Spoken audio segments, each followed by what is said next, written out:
ኢትዮጵያ የመጀመሪያውን የተፈጥሮ ጋዝ ማጣሪያ ደረጃውን የጠበቀ ፌዝ አስመረቀች። የኢትዮጵያ ብሔራዊ ባንክ ገዢ ዶክተር ኢዮብ ሆኖ ተሾሙ።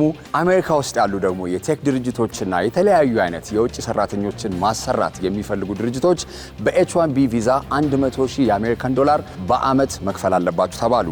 ይሄና ሌሎችን የቢዝነስ ዘገባዎችን በዛሬው ዛሬ ከቃና ሪፖርት ቢዝነስ ይዤላችሁ መጥቻለሁ። አብራችሁ ቆዩ። ባሳለፍነው ወር የተከናወኑን የቢዝነስ ዘገባዎችን ስንመለከት መጀመሪያ ክቡር ጠቅላይ ሚኒስትር ዶክተር አብይ አህመድ ወደ ሶማሌ ክልል በመሄድ ያደረጓቸውን ሁለት አሻጋሪ ፕሮጀክት ምርቃቶች እንመልከት። የመጀመሪያው እንግዲህ የተፈጥሮ ጋዝ በተለያዩ ጊዜያቶች ኢትዮጵያ ድፍድፍ ነዳጅ አላት የሚሉ ዘገባዎች፣ ወሬዎች ነበሩ። ባሳለፍነው ወር ግን ክቡር ጠቅላይ ሚኒስትራችንም ሄደው እንዳሳዩት የመጀመሪያ የተፈጥሮ ጋዝ ማጣራት የሚችል ፋብሪካ የመጀመሪያ ዙር ስራ እንዲጀምር አስመርቀዋል። ይህም ማለት እንግዲህ 111 ሚሊዮን ሊትር የሚሆን ፈሳሽ የተፈጥሮ ጋዝ ኢትዮጵያ በአንድ ዓመት ውስጥ የማምረት ወይም የማጣራት አቅም እንዳላትና ጅማሮም እንደተጀመረ ነው። እንግዲህ ይሄ ሁለተኛ ደረጃ ደግሞ ሲከናወን ወይም ሲጠናቀቅ 1.33 ቢሊዮን ሊትር ነጭ ጋዝ ማውጣት ይቻላል ማለት ነው። ይሄ ብቻ አይደለም። አብዛኛውን እንግዲህ ዘገባዎቹ ሲታይ ፈሳሽ የተፈጥሮ ጋዝ ምንድን ነው የሚለው ነው። እንግዲህ የተለያዩ አይነት ፋብሪካዎች ላይ የተለያዩ ተሽከርካሪዎች ላይ ጥቅም ላይ የሚውል ነው፣ ግን ከቤንዚንና ከናፍጣ በጣም የተለየ አካባቢ አየር ላይ ያለውንም ጉዳት ቀንሶ ኦፐሬት የሚያደርግ ነው። እንደ ተለዋጭ ኃይልም ሶርስ ወይም ምንጭ ይጠቀሙታል። እንዲያውም ህንድ ሀገር ላይ ወደ 6 ሚሊዮን የሚሆኑ መኪናዎች በዚህ የፈሳሽ ተፈጥሮ ጋዝ ፓወርድ የሚሆኑ ወይንም ኃይል የሚያገኙ ይሆናሉ። ይሄ ብቻ አይደለም። የተፈጥሮ ጋዝ ብቻ ከማመንጨት በዘለለ 1000 ሜጋዋት የሚሆን የኤሌክትሪክ ኃይል ማመንጨት የሚችል ፋብሪካ ነው። ሌላኛው እንግዲህ ክቡር ጠቅላይ ሚኒስትራችን እንግዲህ የመረቁት ወይንም የመሰረት ድንጋይ ያስቀመጡበት ሁለተኛው ፕሮጀክት ባሳለፍነው ወር የሪፖርት ቢዝነስ ላይ ማንስቸው ነበረ። ዳንጎቴና የኢትዮጵያ ኢንቨስትመንት ሆልዲንግስ የማዳበሪያ ፋብሪካ አብረው ሊገነቡ ነው የሚል ዘገባ አቅርቤ ነበረ። ስለዚህ ለዚህም ፋብሪካ ግንባታ የመሰረት ድንጋይ ተቀምጧል ባሳለፍነው ወር። ወደ ሌላኛው እንግዲህ ሁለተኛ ዘገባችን ስናልፍ የኢትዮጵያ ብሔራዊ ባንክ አዲስ ገዢ ወይንም ገቨርነር አግኝቷል።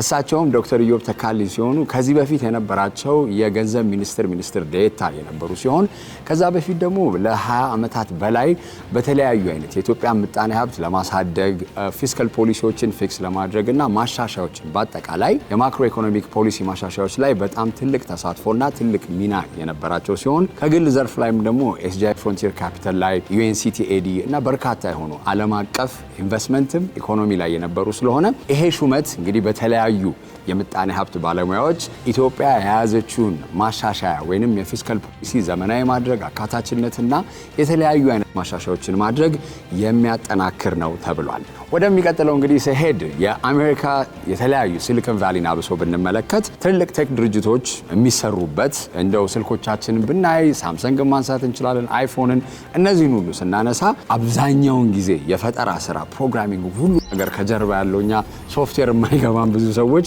ብዙ ስራ የሚሰራበት እዛ አካባቢ ላይ አብዛኛውን ጊዜ አሜሪካ የምታስመጣቸው ባለሙያዎች ከአሜሪካ ሳይሆኑ አብዛኛውን ጊዜ ከውጭ ሀገር ነው፣ አብሶ ደግሞ ከእስያ። ይህንንም እንግዲህ መጥተው ወደ አሜሪካ ሲሰሩ ኤች1ቢ የሚባል ቪዛ ነበረ የሚጠቀሙት።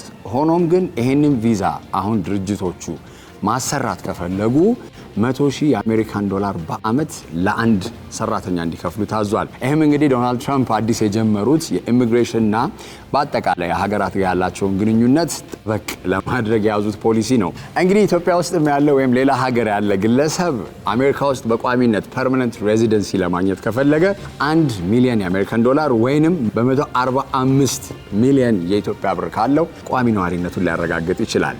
እንግዲህ ዩናይትድ ኪንግደምን ስናነሳ ወይም እያደጉ ያሉ ሀገራት ላይ ስናይ የዋጋ ግሽበት በጣም ፎረን የሆነ ወይንም የማይታወቅ ይመስላል። ሆኖም ግን ቅርብ በወጣው ሪፖርት ላይ የዩናይትድ ኪንግደም ከአደጉ ሀገራት መካከል 3.5% በጣም ማሾፊያ ሆኗል፣ ግን 3.5 በመቶ የሚሆን የዋጋ ግሽበት በማስመዝገብ ካደጉ ሀገራት ላይ በጣም ዝቅተኛ የኢኮኖሚ ምጣኔ ሀብት እድገት እያስመዘገበች ያለች አገር ተብላለች። ይሄም ደግሞ በጣም የሚገርመው ብዙ የምግብ ፍጆታን ነው እንደ ምክንያት ያስቀመጠው። አብዛኛውን ጊዜ እንግዲህ ኢንፍሌሽን ወይም የዋጋ ግሽበት የሚቀመጠው ምግብ ነክና ምግብ ነክ ያልሆኑ ነው።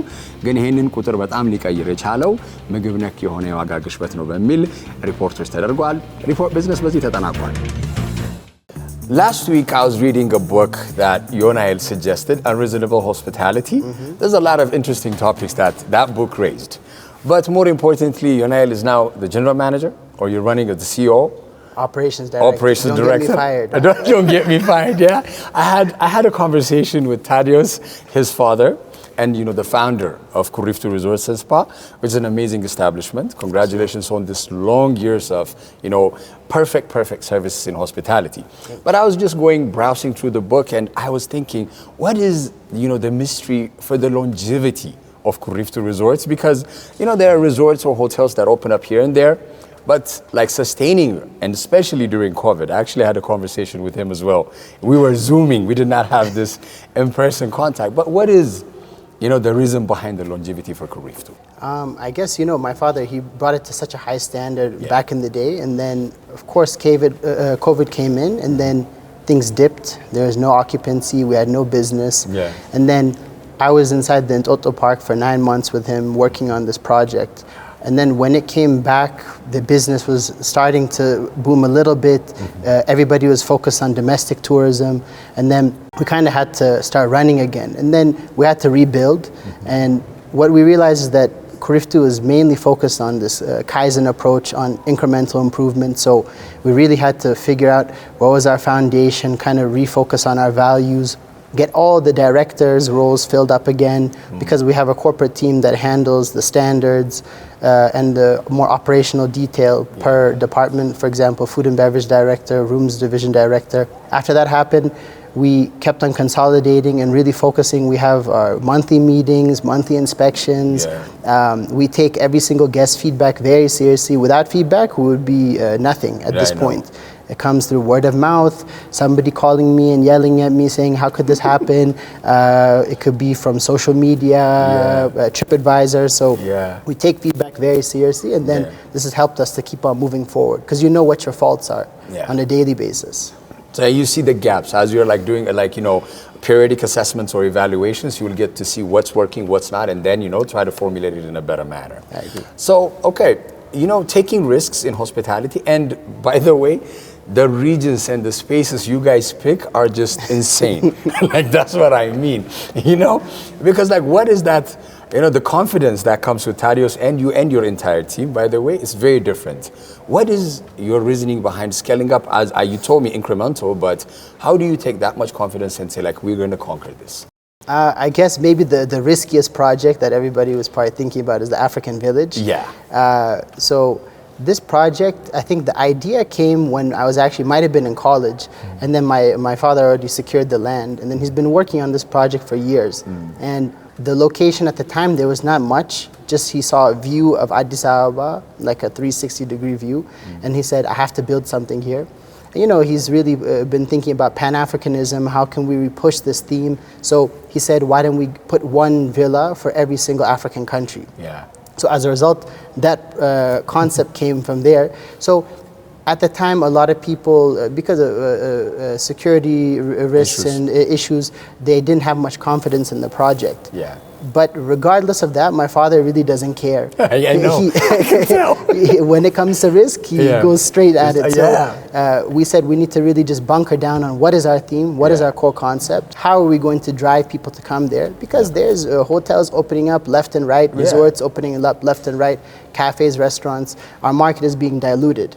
So what you have to do is the differentiation. And one of our core values is cultural integrity. So how do we make this like a presidential suite that speaks to Africans and then also celebrates Africans? Because we only have the AU Summit to celebrate the continent. The Pan-African idea or concept, you're right. So now what we've done is we've already done Kenya Month, we've done South African Month, where we work with the embassies and other private stakeholders or government to really fill up the rooms with decor items.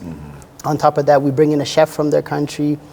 We have an a la carte menu, brunch activations, and different pop-ups. So the next country, of course, is Ethiopia, coming up this weekend. And then we have Uganda, Ghana will eventually happen in 2026. So now it's just the programming is what we're working on, but it makes it more interesting, and it's a different experience every single time that you come, which is the main point of it. And I've seen the view of the city is beautiful.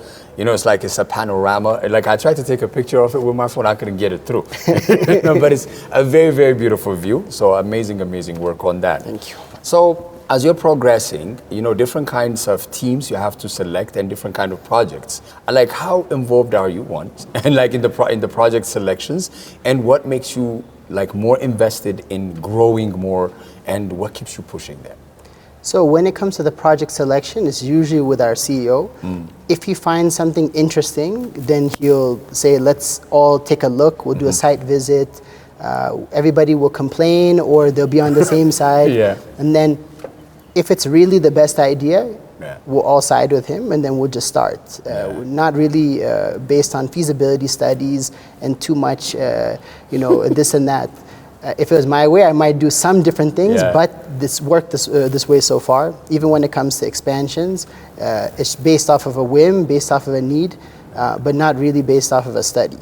So that's kind of how we jump into these new projects. And what really pushes us now to move forward is that we don't want to be irrelevant as a brand. We want to keep ourselves at this top of mind branding. We want to make sure that people see the effort that we put into it every single day. This is our bread and butter. It's not just an investment for us.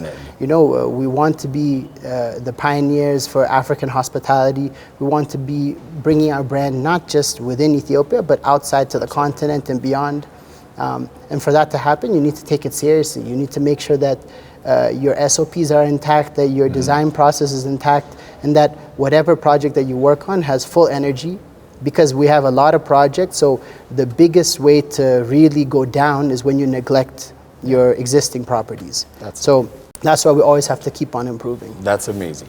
Let's end it on a personal note, because when you said with the CEO, I remember Thaddeus telling me, he's like, there's no blueprint. I think, okay, this is where it's going to be and this is where it's going to be. Yes. And from a personal perspective, me and you were having a conversation. You were telling me that right after college, imagine you came and you had no running water. How was that experience like? Yeah, so my dad's like, I need you to feel like a part of the company. Yeah. And as a teenager, I did intern and then I did a rotation. So 1 week I was a dishwasher, 1 week I was kayak boy. I would work in the spa, not giving massages, but working on inventory. So that kind of paved the way for that. And then when we moved to Ethiopia, I was lucky to have brought 2 of my classmates from Boston University. And then we ended up living in Hora Lake on this, it was like a sample residential property that we're working on. But since it's a sample, it doesn't have water, as you mentioned. We had a tree growing through the toilets. Like, it was a very bizarre experience. Yeah. And then we only had light after 6 p.m. So we used to walk down the hill to the road. We would take a bajaj or gari to go to work. We would take showers at the pool house. And then we would take all of our food, like takeaway at nighttime at like 6 or something back.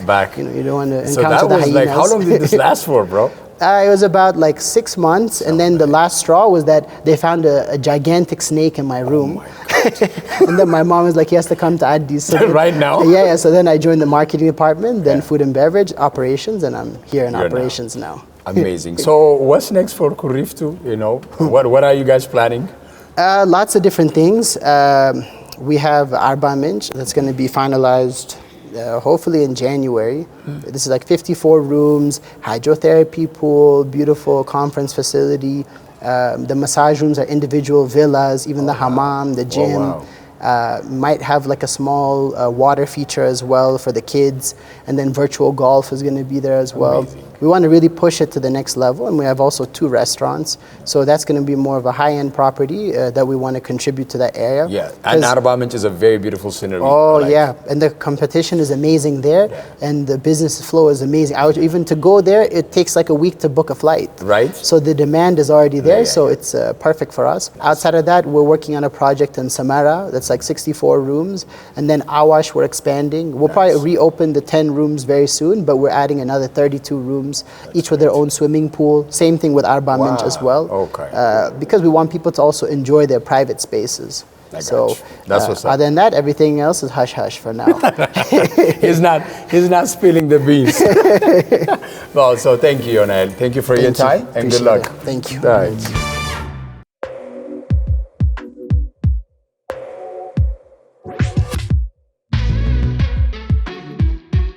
The art industry in developed and developing countries is very far apart. But for countries like Ethiopia that have a wide range of cultural diversity, artistic, different kinds of varieties, it's a must that we have a growing art industry.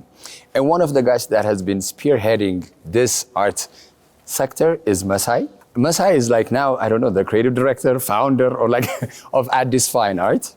Welcome to Report Business, Masai. Me and you know each other for quite some time. I've done interviews with you around 7 years, 8 years ago. So welcome back again to Qana TV. Well, thank you so much for having me. Yes. Yeah, it's been, quite some time since we saw each other and chatted about the industry in general, and I look forward, to share my experience. Thank you so much. I don't know where to start because it's a very wide range of topics that I want to discuss, but first, how long has it been since Addis Fine Art was established, and more importantly, how has the art sector or industry changed over the years until now? There are two co-founders, myself, and my name is Masai Hailalul, in case people want the full name. You're very well known. Don't be humble. And I also have a business partner. Her name is Rakib Salleh. So this journey started about 11 years ago.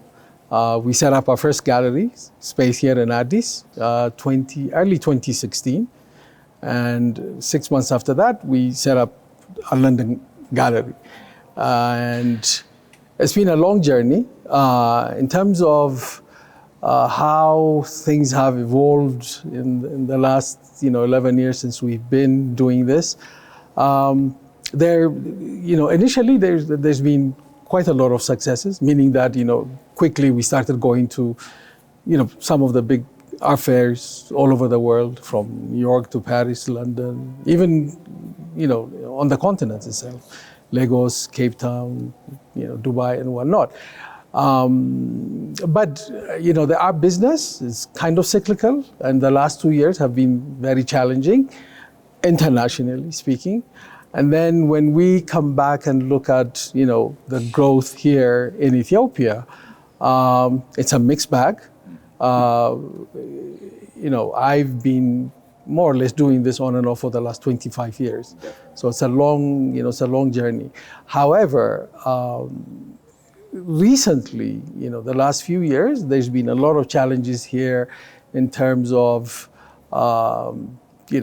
policy issues that makes it very difficult, to have galleries function, and be able to be successful and sustain their business. There are many issues, tax issues. Art supplies are not readily available in Ethiopia.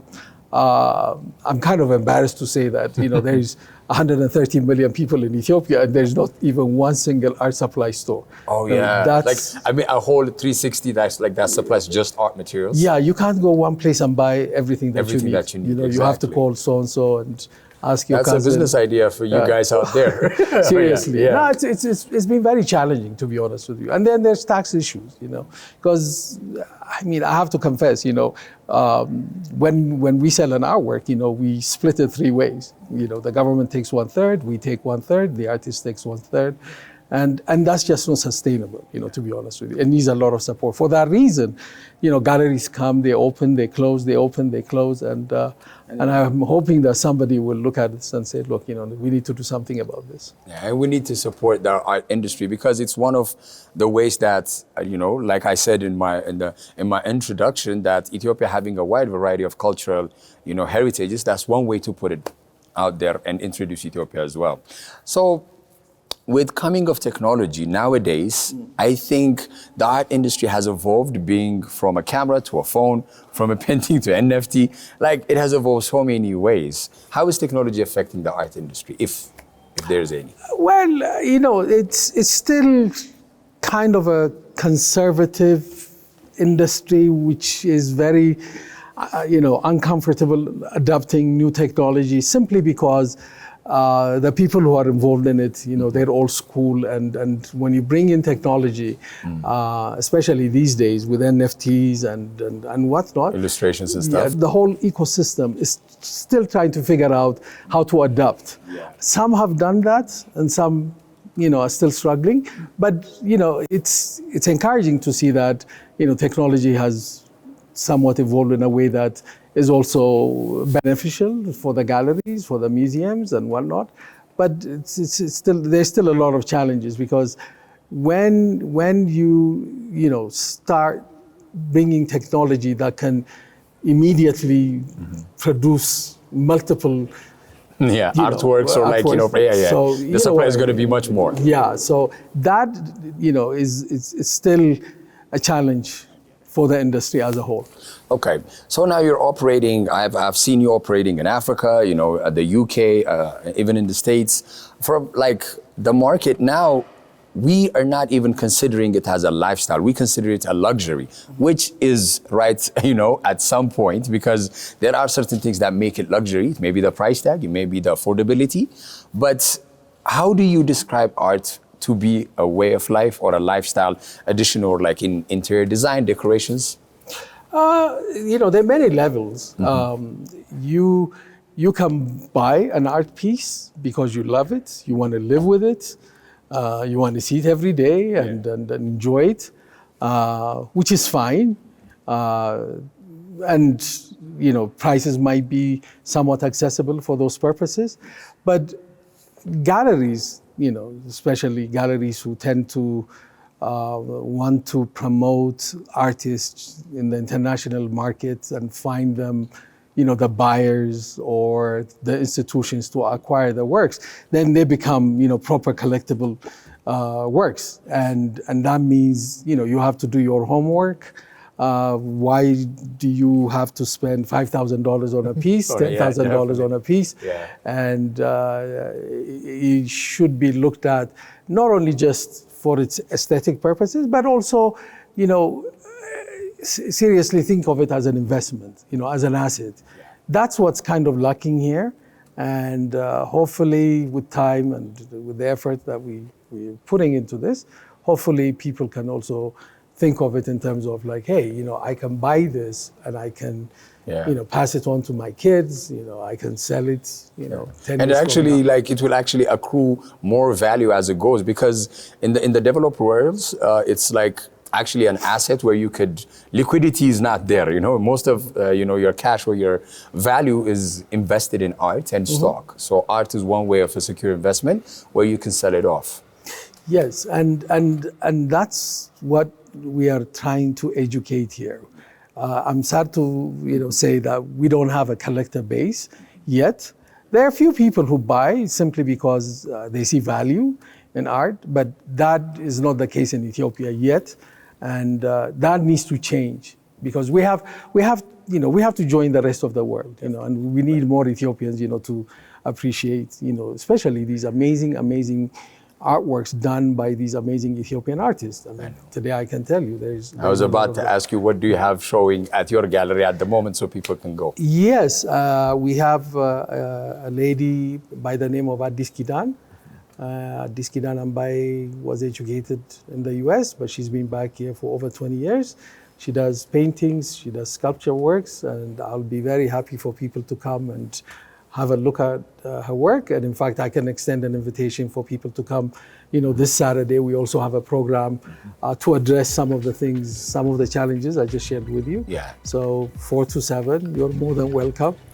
And We'll continue our conversation there off camera then. Yes, Okay. definitely. Thank you so much for your time, Masai, I and really, good really luck. appreciate it. Thank you so much. And Thank you. thank you, Kana.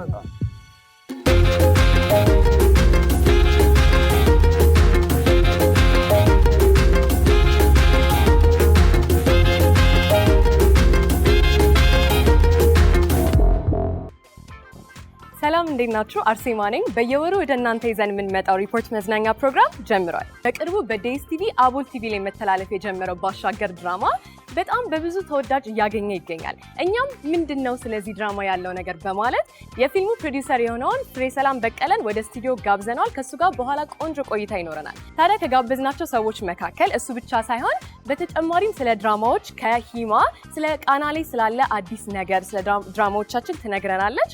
በሌላም ወደ ፋሽኑ ኢንዱስትሪም ስንገባ ደግሞ በፋሽን ኢንዱስትሪ ትልቅ አስተዋጽኦ ያደረገው ዮሐንስ ጎይቶም እዚህ ስቱዲያችን ይገኛል። ከሱ ጋርም ቆንጆ ቆይታ እናደርጋለን። በመጀመሪያ ግን ጥጥ በመፈተል ነው የምንጀምረው። የኑ ጭቃና አብካ ባለቤትና መስራች የሆነችው ሀመረ ሙልጌታም እዚህ ትገኛለች። ከሷ ጋር ቆንጆ ቆይታ ይኖረናል። የትም እንዳትሄዱ።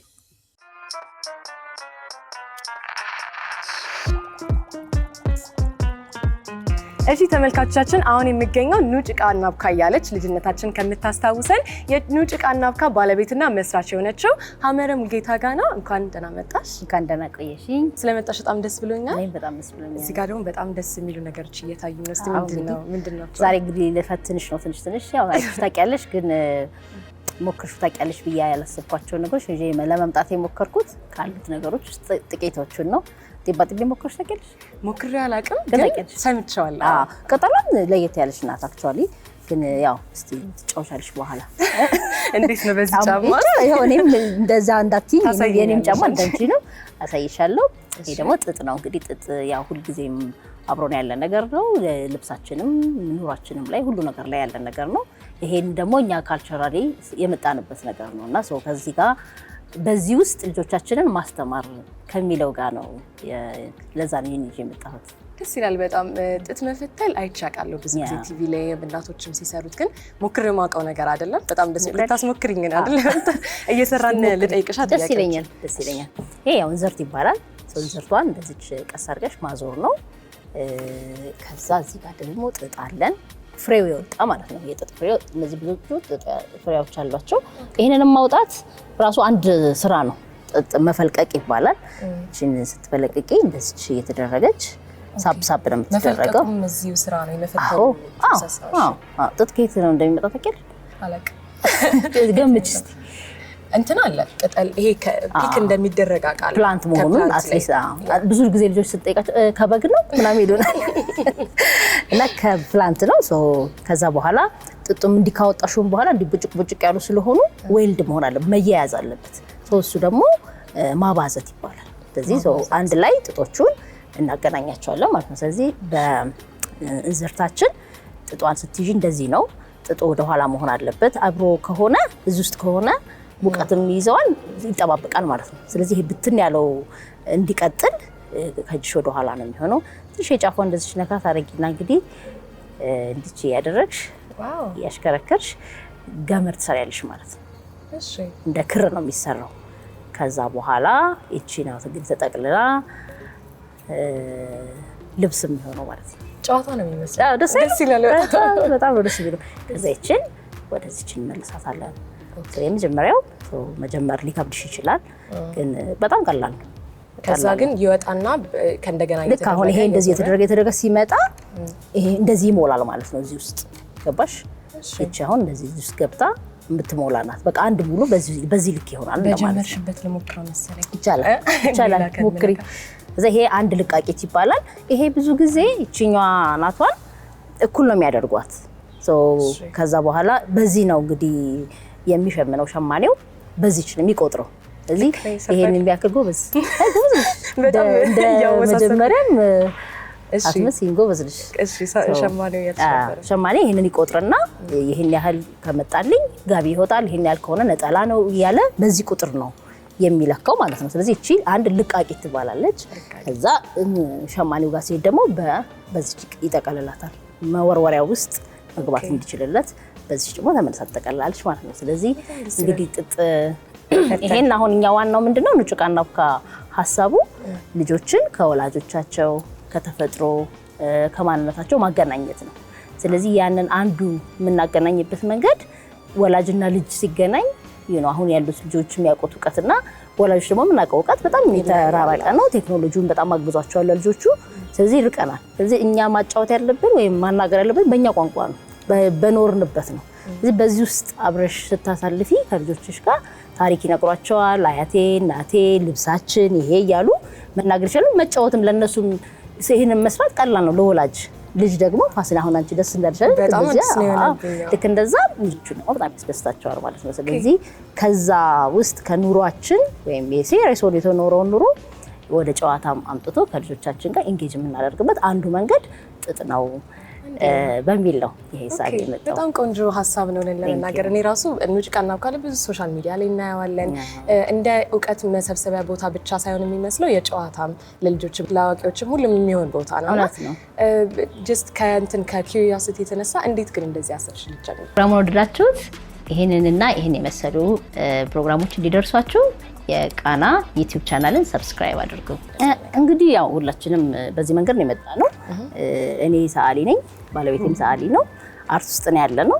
ከዛ ግን የአንዳንድ የራስሽን የመጣሽበት የምትወጂውና የማትወጂው ነገር አለ አይደል? እኔ በጣም የምወዳቸው የኔ ካራክተሮች አሉ እና ያንን እንግዲህ ልጆች ስወልድ ልጆች ሲኖሩኝ እንደኔ አርጌ ማሳደግ ነው የፈለኩት ከወደድኩት ላይ ማለት ነው። እና ሁለት ልጆች አሉኝ። ሄራኔ ላይ ይባላሉ። አሁን ትልቁ 14 ዓመት ሆኗታል፣ ትንሹ 12 ሆኗታል። ስለዚህ ከ14 ዓመት በፊት እንግዲህ እነሱን ለማሳደግ የታሰበ ሀሳብ ነው ማለት ነው። እኔ ይሄንን እንደሆነ ያደረገኝ የምፈልገውን መጠይቅ የምፈልገውን ማቅ የጀመርኩትን ነገር መጨረስ የሆነ ነገር ከፈለኩ ደግሞ ማላቆም ልጅ ነኝ እኔ እና እንደሱ እንዲሆኑልኝ ነው የፈለኩት እነሱን። እኔን ግን ይሄ ምኑ ነው እንደዚህ ያደረገኝ የሚለው አላቆም እኔም አላቆም ነበር። እነሱን ስፈልግ ግን ያገኘሁት ባጢቤው ጥጡ ምንላከው ጭቃ ምናቦካው ኤቭሪቲንግ እዛ ጋር የምናደርጋቸው ነገሮች እኔ ህይወት ውስጥ ያሳለፍኳቸው ናቸው። አብዛኞቻችን በዛ መንገድ ነው ያሳለፍነው። ትምህርት ቤት ስንሄድ ስንመረቅ አንድ ሰፈር ሄደሽ ትጫወቻለሽ፣ ግን እዛ ሰፈር ያለ ሰው ማያውቅሽ የማን ልጅ ነሽ፣ የት ሰፈር ነው የመጣሽው፣ ለምን የመጣሽው ምናምን ኃላፊነት ይሰማዋል። እዛ ያለ ሰው አያውቅሽም እኮ። ግን አሁን ያው ብዙ እንደዛ እየጠፋ ነው አይደለ? ሁሉ ሰው የራሱን ግቢ ከልሎ የራሱን ብቻ ነው እንጂ ያኛው አይመለከተኝም ነው የሚለው። በፊት ግን ሁሉ ሰው ነበር የሚያሳድግሽ፣ ትምህርት ቤት ቢያስመዘግብሽ፣ ብዙ ነገርሽን የሚቆጣጠሩት አብዛኛው ጎረቤቱ ማህበረሰቡ ነው። ስለዚህ ይሄ ማህበረሰብ የሰጠን ነገር ቀላል ነገር አይደለም። አሁን ገባሽ? አሁን ያለው ነገር ላይ ያሉት ትልልቅ ቦታ የደረሱት ሰዎች በዚህ መንገድ የመጡ ናቸው። ከዚህ በኋላስ እንዴት ነው ይሄ ነገር የሚቀጥለው የሚለው በጣም አሳሳቢ ነው አይደለ? ስለዚህ ለልጆቼ በዚህ መንገድ ነው ያሳደግኳቸው። ይሄንን ሳስብ ግን በእነሱ ምክንያት ነው። በጣም አንደኛ ደስ ለልጆች እንዳንቺ እንደሚሆን አልጠራጠርም። በጣም ጎበዝ ፈታዮች፣ በጣም ጎበዝ ሸማኔዎች፣ ምግብ አብሳዮች፣ በጣም ነው የሚገርምሽ፣ በጣም ጎበዝ ሰዓሊዎች፣ ሸክላ ሰሪዎች ምናምን ናቸው፣ ቀራጺዎች ናቸው። በዚች እድሜያቸው በጣም ብዙ ነገር አቺቭ አድርገዋል። አሪፍ። እና አሁን እንዴት ነው ኑጭቃና አብካ ምን ደረጃ ላይ ነው ያለው? ወደፊትስ ምን ይዞ ይመጣል? ኑጭቃና አብካ እንግዲህ ከፔሊሲ ሆኖ ከተመሰረተ 5 ዓመት ሆኖታል። ሴንተር አለን 22 አካባቢ። ኑጭቃና አብካ የልጅነት ማዕከል ነው እንዳልሽው፣ ለሁሉም ሰው መሆን የሚችል ቦታ ነው። ሁሉ ሰው ልጅነቱን መጥቶ ኤክስፒሪየንስ የሚያደርግበት፣ ሰዓሊ መሆን፣ ቀራጺ መሆን፣ ሸክላ ሰሪ መሆን ምንም መሆን አይጠበቅብሽም። እዛ መጥተሽ የምትሞክሪበት ቦታ ነው፣ የምትዝናኝበት ቦታ ነው። ከጓደኞቻቸው ጋር በጣም ያንግ ልጆችም ይመጣሉ፣ ትልልቅም ይመጣል፣ ህጻናትም ይመጣሉ። ሁሉ ሰው ግን ልጅ ነው የሚሆነው እዛ ሲመጣ። የልጅነት ማዕከል ነው ያለው። የልጅነት ማዕከል አለን። ኑጭቃና አብካ ብዙ ነገሮችን ነው እየሰራን ያለ ነው። አንዱ ከምንሰራቸው ነገሮች ደግሞ ኢቨንት ነው። በየአመቱ መስቀል አደባባይ እናደርጋለን። ከዛ በፊት ቤተ መንግስትም አድርገን ነበረ። በጣም ትልቅ ኢቨንቶች ናቸው። በዛ ጊዜ ውስጥ ቁጥሩን በጣም እየጨመረ ነው የመጣው። ስለዚህ ኢቨንታችን እንግዲህ በየአመቱ የሚደረግ ነው። እንግዲህ ኑጭቃና አብካን በኢቨንቱም በተለያየ ነገር ከኢትዮጵያ ውጪ ይዘነው ወተናል። አሜሪካ ደርሷል። አሁን አሜሪካ ነገር ውድድር ነው፣ ተወዳድረን አሸንፈን ብራንቻችንን እዛ ከፍተናል። አሁን ግን በቅርቡ ደግሞ ጥቅምት 22 ከፊታችን ያለው ኑጭቃና አብካ በመስቀል አደባባይ 8ኛውን የኢቨንት ያደርጋል ማለት ነው። ለ8ኛ ጊዜ ነው። በጣም ብዙ ሺህ ህጻናት፣ ብዙ ሰዎች የሚገኙበት ኢቨንት ነው። እንዳትቀር ጋብዣሻለሁ። ጥቅምት 22 ነው። ቅዳሜ ቀን ነው። ሙሉ ቀን ነው ከ3 ሰዓት እስከ 11 ሰዓት። በጣም ብዙ ነገሮችን ይዘን መተናል። የተለያዩ ነገሮች አሉ። ጊነስ ላይ የሚመዘገቡ ሁሌ አኗዋሉ ስናደርግ እንደሱ የምናደርጋቸው ነገሮች አሉ። ስለዚህ በደንብ ደስ ይልሻል። አሁን ጢፓጢፔሽን ሞክሪና ቴንክ ዩ ኢንቫይትን ስላደረግሽኝ እና ኮንግራትስ ደግሞ እቺን ደግሞ መቻል አለብሽ ለመግባት። እስቲ እንሞክረው። አሳይኝ ሰማት። እሺ ያው እቺ እንግዲህ እንደዚህ ቅጠል ይዘሽ እቺ እግርሽ እንደዚህ ነው መሆን ያለበት ወደ ጎን። በሂል እኮ ነው እንደዛ። እኔ በተአምር እንደዛ ማድረግ ምንም እየመሰለኝ አይደል? ሞክሪ ትንሽ ነው። እስቲ ያዝ ላድርግሽ ነኝ። መሳቅ አይቻልም። ልንስቅ አይደል እንዴ? አይ ጎበዝ ነሽ፣ ጎበዝ በጣም ጎበዝ ነሽ። አይ ይቅርብ ዛሬ ሁለት መተሻል ሴንሽን እንዳልሰበር ቴንክ ዩ በጣም እናመሰግናለን። እሺ በቀጣይ ጊዜ እስከምንገናኝ አመሰግናለሁ። ቴንክ ዩ። እሺ ሰላም፣ ራስን አስተዋውቅልኝ። ስሜን ነው? ስምህ? ወይ ድል። እሺ ማን ትባላለህ? ስሜ አደራው። ስሜ ነው ስምህ? ስሜ አደራው አዲስ እባላለሁ። አደራው አዲስ ነው ስምህ? አዎ። እሺ ስራ እንዴት ነው? ስራ ታንኪው አሪፍ ነው። እሺ በጣም ከምትወደው ከሚጠጣ ነገር ምንድነው? ተመስገን። የሚጠጣ ነገር በሙሉ አልወድም። ቡና ማትወድ? አልወድም። ሻይ እሺ ሻይ እወዳለሁ። እሺ የምትወደውስ ምግብ ምንድነው? እንጀራ ብቻ። እንጀራ ብቻ? እንጀራ ኢትዮጵያ ውስጥ ጠፋ ቢባል ምን ምግብ ስለ? በስመ አብ ወወልድ ወመንፈስ ቅዱስ። ታይ እንጂ የማይባል ነገር እንዴ! ጤፍ ጠፋ ማለት እኮ እንጀራ ጠፋ ነው። ግን ቢጠፋ እንኳን ምን ትበል? ኧረ ታይ የማይባል ነገር ነው። አይጠፋም፣ እንደማይጠፋ እርግጠኛ ነኝ። እሺ በጣም የጣፈጠ ለመጨረሻ ጊዜ የበላው ርቦ የበላው ምንድነው? ራሱ እንጀራ ነው። እንጀራ በምን? እንጀራ በወጥ። ምን ወጥ? ሽሮ። የኢትዮጵያ ምግብ እሱ አይደል? ሽሮ መስራት ትችላለህ እንዴ? ደስት የለሽም? እሰራለሁ። እሺ እስቲ ከኢትዮጵያ ውስጥ ከሚካሄደው በጣም የሚያስቅና የሚያስገርም ነገር ምንድነው? ስለ ሰው ባህሪ ሊሆን ይችላል፣ ስለ አካውንት። ኢትዮጵያ ውስጥ የሚያስቀኝ ነገር ኢትዮጵያ ውስጥ አሉ ምን አሉ ምንድነው አሉ እንደዚህ ብለው አሉ የምትል አሉ አታልቅም የምትባል ነገር አሉ ለዘላለም ትኖር ትባላለች። አንዳንዴ ዝም ብዬ ሰው ሲያወራ ያ ነገር ፈጽሞ የለም ግን አሉ ተብሎ ይወራል። ኦኬ አባባሎች ማለት አባባሎች። አዎ ከሚያስቁኝ ነገሮች አሉ የምትባል ነገር ያላየሽውን ነገር እንደዚህ ተብሎ አሉ። እስቲ አንድ ነገር አሉ ብለህ ንገረኝ እና ሸልመዋለሁ። እንደውም ቆንጆ ነገር ካልክልኝ ሸልመዋለሁ። ካር ኢትዮጵያ በዓለም አንደኛ ሆነች ተብሎ ተባላሉ። እስቲ በህይወት የምታዝንበት ጊዜ ወይ የተጸጸትክበት ጊዜ ምንድነው? በመሰረቱ እኔ በህይወቴ የማዝንበት ነገር እስካሁን አልገጠመኝም። የገጠመኝ ነገር ግን አለ። ምንድነው? የገጠመኝ ነገር አንዴ ያው ተማሪ እያለነ የቀን ስራ እንሄዳለን እና የቀን ስራ ስነድ ወደ ሱዳን ጠረፍ ላይ ገባና ማለት የኢትዮጵያን ድንበር አናቀውም ተሰስተን ገባን እና በጥይት ተሰስቻለሁ እኔ። እውነት እንኳን ተረፍክልኝ እንዴ! ትልቅ አጋጣሚ ነው። ግን ያው አጋጣሚ ነው የሚጸጽት። እሱ አጋጣሚ ነው። አዎ በቃ አጋጣሚ ነው እንጂ እኔ የምጠጣትበት ነገር የለም። እሺ በጣም የምትደሰትበት ነገርስ? የምደሰትበት ነገር ማለት የሰው ልጅ በቃ ደስ ብሎ ሳይ እኔ እደሰታለሁ። በጣም ደስ ይላል። በቤት ውስጥ ምንድነው መስራት የምትፈልገው የሰው ልጅ ለማስደሰት? ማለት እኔ ሀብታም ባገኝ የመጀመሪያ በቃ እንትኖችን መርዳት ነው፣ ህፃናትን ማሳደግ ነው። በቃ ትልቁ የምፈልገው ነው። ሀብት ቢሰጠኝ ይሄን ብቻ ነው ማድረግ የምፈልገው። እስቲ ያርግልህ ብለናል። በጣም ደስ የሚል ሀሳብ ነው። ምኞቴ ነው ባይዞ እንዲያደርግልኝ መድኃኒዓለም ምኞቴ ነው። አሜን ያርግልህ። እውነት በተጨማሪ ማለት የምፈልገው ነገር አለ ማስተላለፍ? ኢትዮጵያ ሰላሟ ተረጋግጦ የሰው ልጅ በፈለገው ቦታ ሄዶ ሰርቶ የሚበላበትና የማያማርርበት ጊዜ እንዲሆን እመኛለሁ። እሺ ያው እንደ ስም አደራ ብያለሁ ላልከው ነገር በሙሉ ሽልማትህም ያ። እናመሰግናለን በጣም። እሺ ቴንክ ዩ።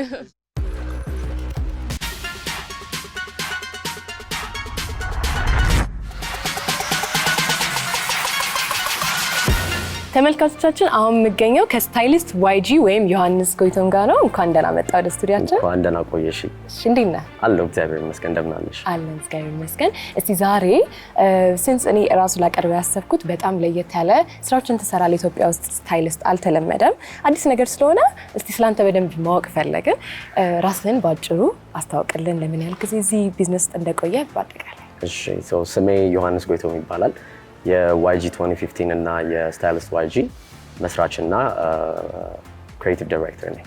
ኦኬ ምን ያህል ጊዜ በዚህ ስራ ውስጥ ቆይተሃል? ብራንዴን ካቋቋምኩኝ which is የክሎዚንግ ብራንድ ዋይጂ 2015 10 ዓመት ሆኖታል አሁን። ግን ኦልሞስት ፋሽኑን ከጀመርኩኝ ሞር ፓሽኔት ሆኜ ከጀመርኩኝ 10 ዓመቴ ላይ ሆኜ ነው የጀመርኩት። so that's like 18 years ማለት ነው። 10 ዓመት ላይ ማንን ነበር እንደ አይዶል የምታየው ወይ ኢንስፓየር የሚያደርግ? በዛ ጊዜ ላይክ ህፃን እያለን ያው ከአስተዳደጌም ጨምሮ እንደ ማንኛውም ልጆች ነበር ያደግኩት። ያው የጮትን ሁሉንም አይነት ጨዋታ የጮትን 10 ዓመቴ ላይ ኦፖርቹኒቲ አግኝቼ ወደ ሳውዲ አረቢያ ሄድኩኝ ማለት ነው። ሳውዲ ከፋሚሊ ጋር ስንሄድ ታላቅ ወንድሜ ብሊንግ ያው በኢንተርቴይንመንቱ ላይ ያለ ሰው ስለሆነ ከዛ ጊዜ ጀምሮ ሂፕሆፕን የጀመረበት ታይም ነበር። ራፕ ያደርግ ነበር። ኤሚነም ትልቅ አይዶል ናቸው። እኛ ቤትም ምን ሆነ እሱ ሞር ፋሽን እነሱን በሚከተልበት ታይም እኛ ላይ ሞር ስለ ፋሽን ያለው ነገር ማደር ጀመረ ማለት ነው።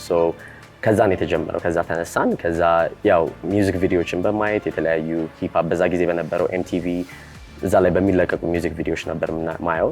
ለእኔ ትልቅ አይደል የነበሩት ከታላቅ ወንድሜም ቀጥሎ ያለው ክሪስ ብራውን ነው። ከህፃንነት በቃ ከ10 ዓመት ጀምሮ ያለው ማስታወሰው የነበረው የሱን ፋሽን ነበር የምከተለው። እያንዳንዱ ነገር እኔ ላይ ተጽዕኖ ፈጥሯል ማለት ነው። ኦኬ ፐርፌክት። አሁን እንዲያውም ስለ ፋሚሊ ሞር ፋሽን ላይ ፎከስ ማድረጋቸውን ሜንሽን ስታደርግልኝ እህትም እንደዚሁ እዚህ ኢንዱስትሪ ውስጥ ያለች አይደለ? ሪሊ ናይስ። በጣም አሪፍ። ያው እሷም ከኔ በፊት ነበር አክቹሊ ፋሽን የጀመረችው። እኔ ፋሽን ዲዛይነር ሆናለሁ ብዬ አስቤ አላውቅም። አላማም ኖሮኝ አያውቅም። ምን እንደሆነም ያን ያህል አላውቀውም ነበር። ግን መልበስ የሚለው ነበር ለእኔ የሚያዝናኝ ወይ የሚያስደስተኝ። እሷ ቀድማኝ ተምራ ነበር እና በዛ ጊዜ ፓተርን ስሰራ ምናምን አይገባኝም ነበር። ላይክ ልብስ ለመስራት ወረቀት ምንድነው ጥቅሙ ምንም አይገባኝም ነበር። እኔ ምን አደረግ ነበረ ቴይለሪንግ ነበረ ሞር ፎከስ ማድረገው። ቢፎር አይ ዋዝ አ ዲዛይነር ሞር ወደ ስታይሊንጉ አደላለሁ። ቢካዝ ብዙ ጊዜ ኤዲት አደረግ ነበረ ጃኬቶችን መደጋገም አልወድም ነበር። ዩዥሊ ስሊቮቹን ነቅልና ካለ ልብስ ጋር አንስቼ ገጣጥም ነበረ። አንድ ሉክ can have maybe 6 ወር የተለያየ አይነት ሉክ መውጣት ይችላል። በዛ ነበር የጀመርኩት።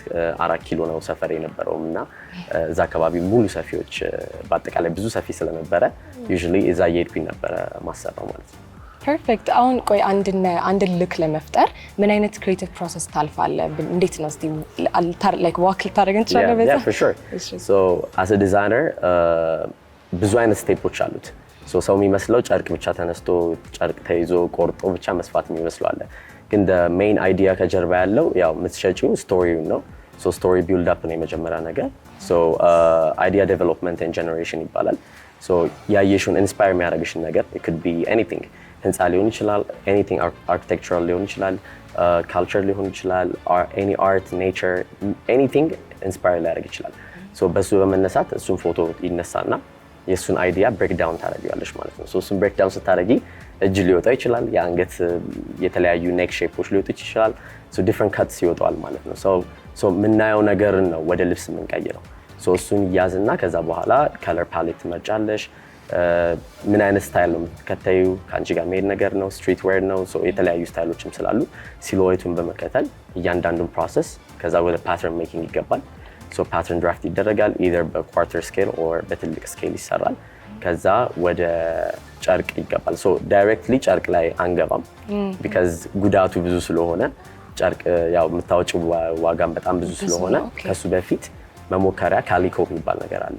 ካሊኮ ምንድን ነው? ካሊኮ ሜቢ በአማርኛ ወይ ደግሞ ብዙዎቻችን የምናውቀው አቡጀዲ በሚባለው እሱ እንደ ሳምፕል ቴስቲንግ ነው ለኛ።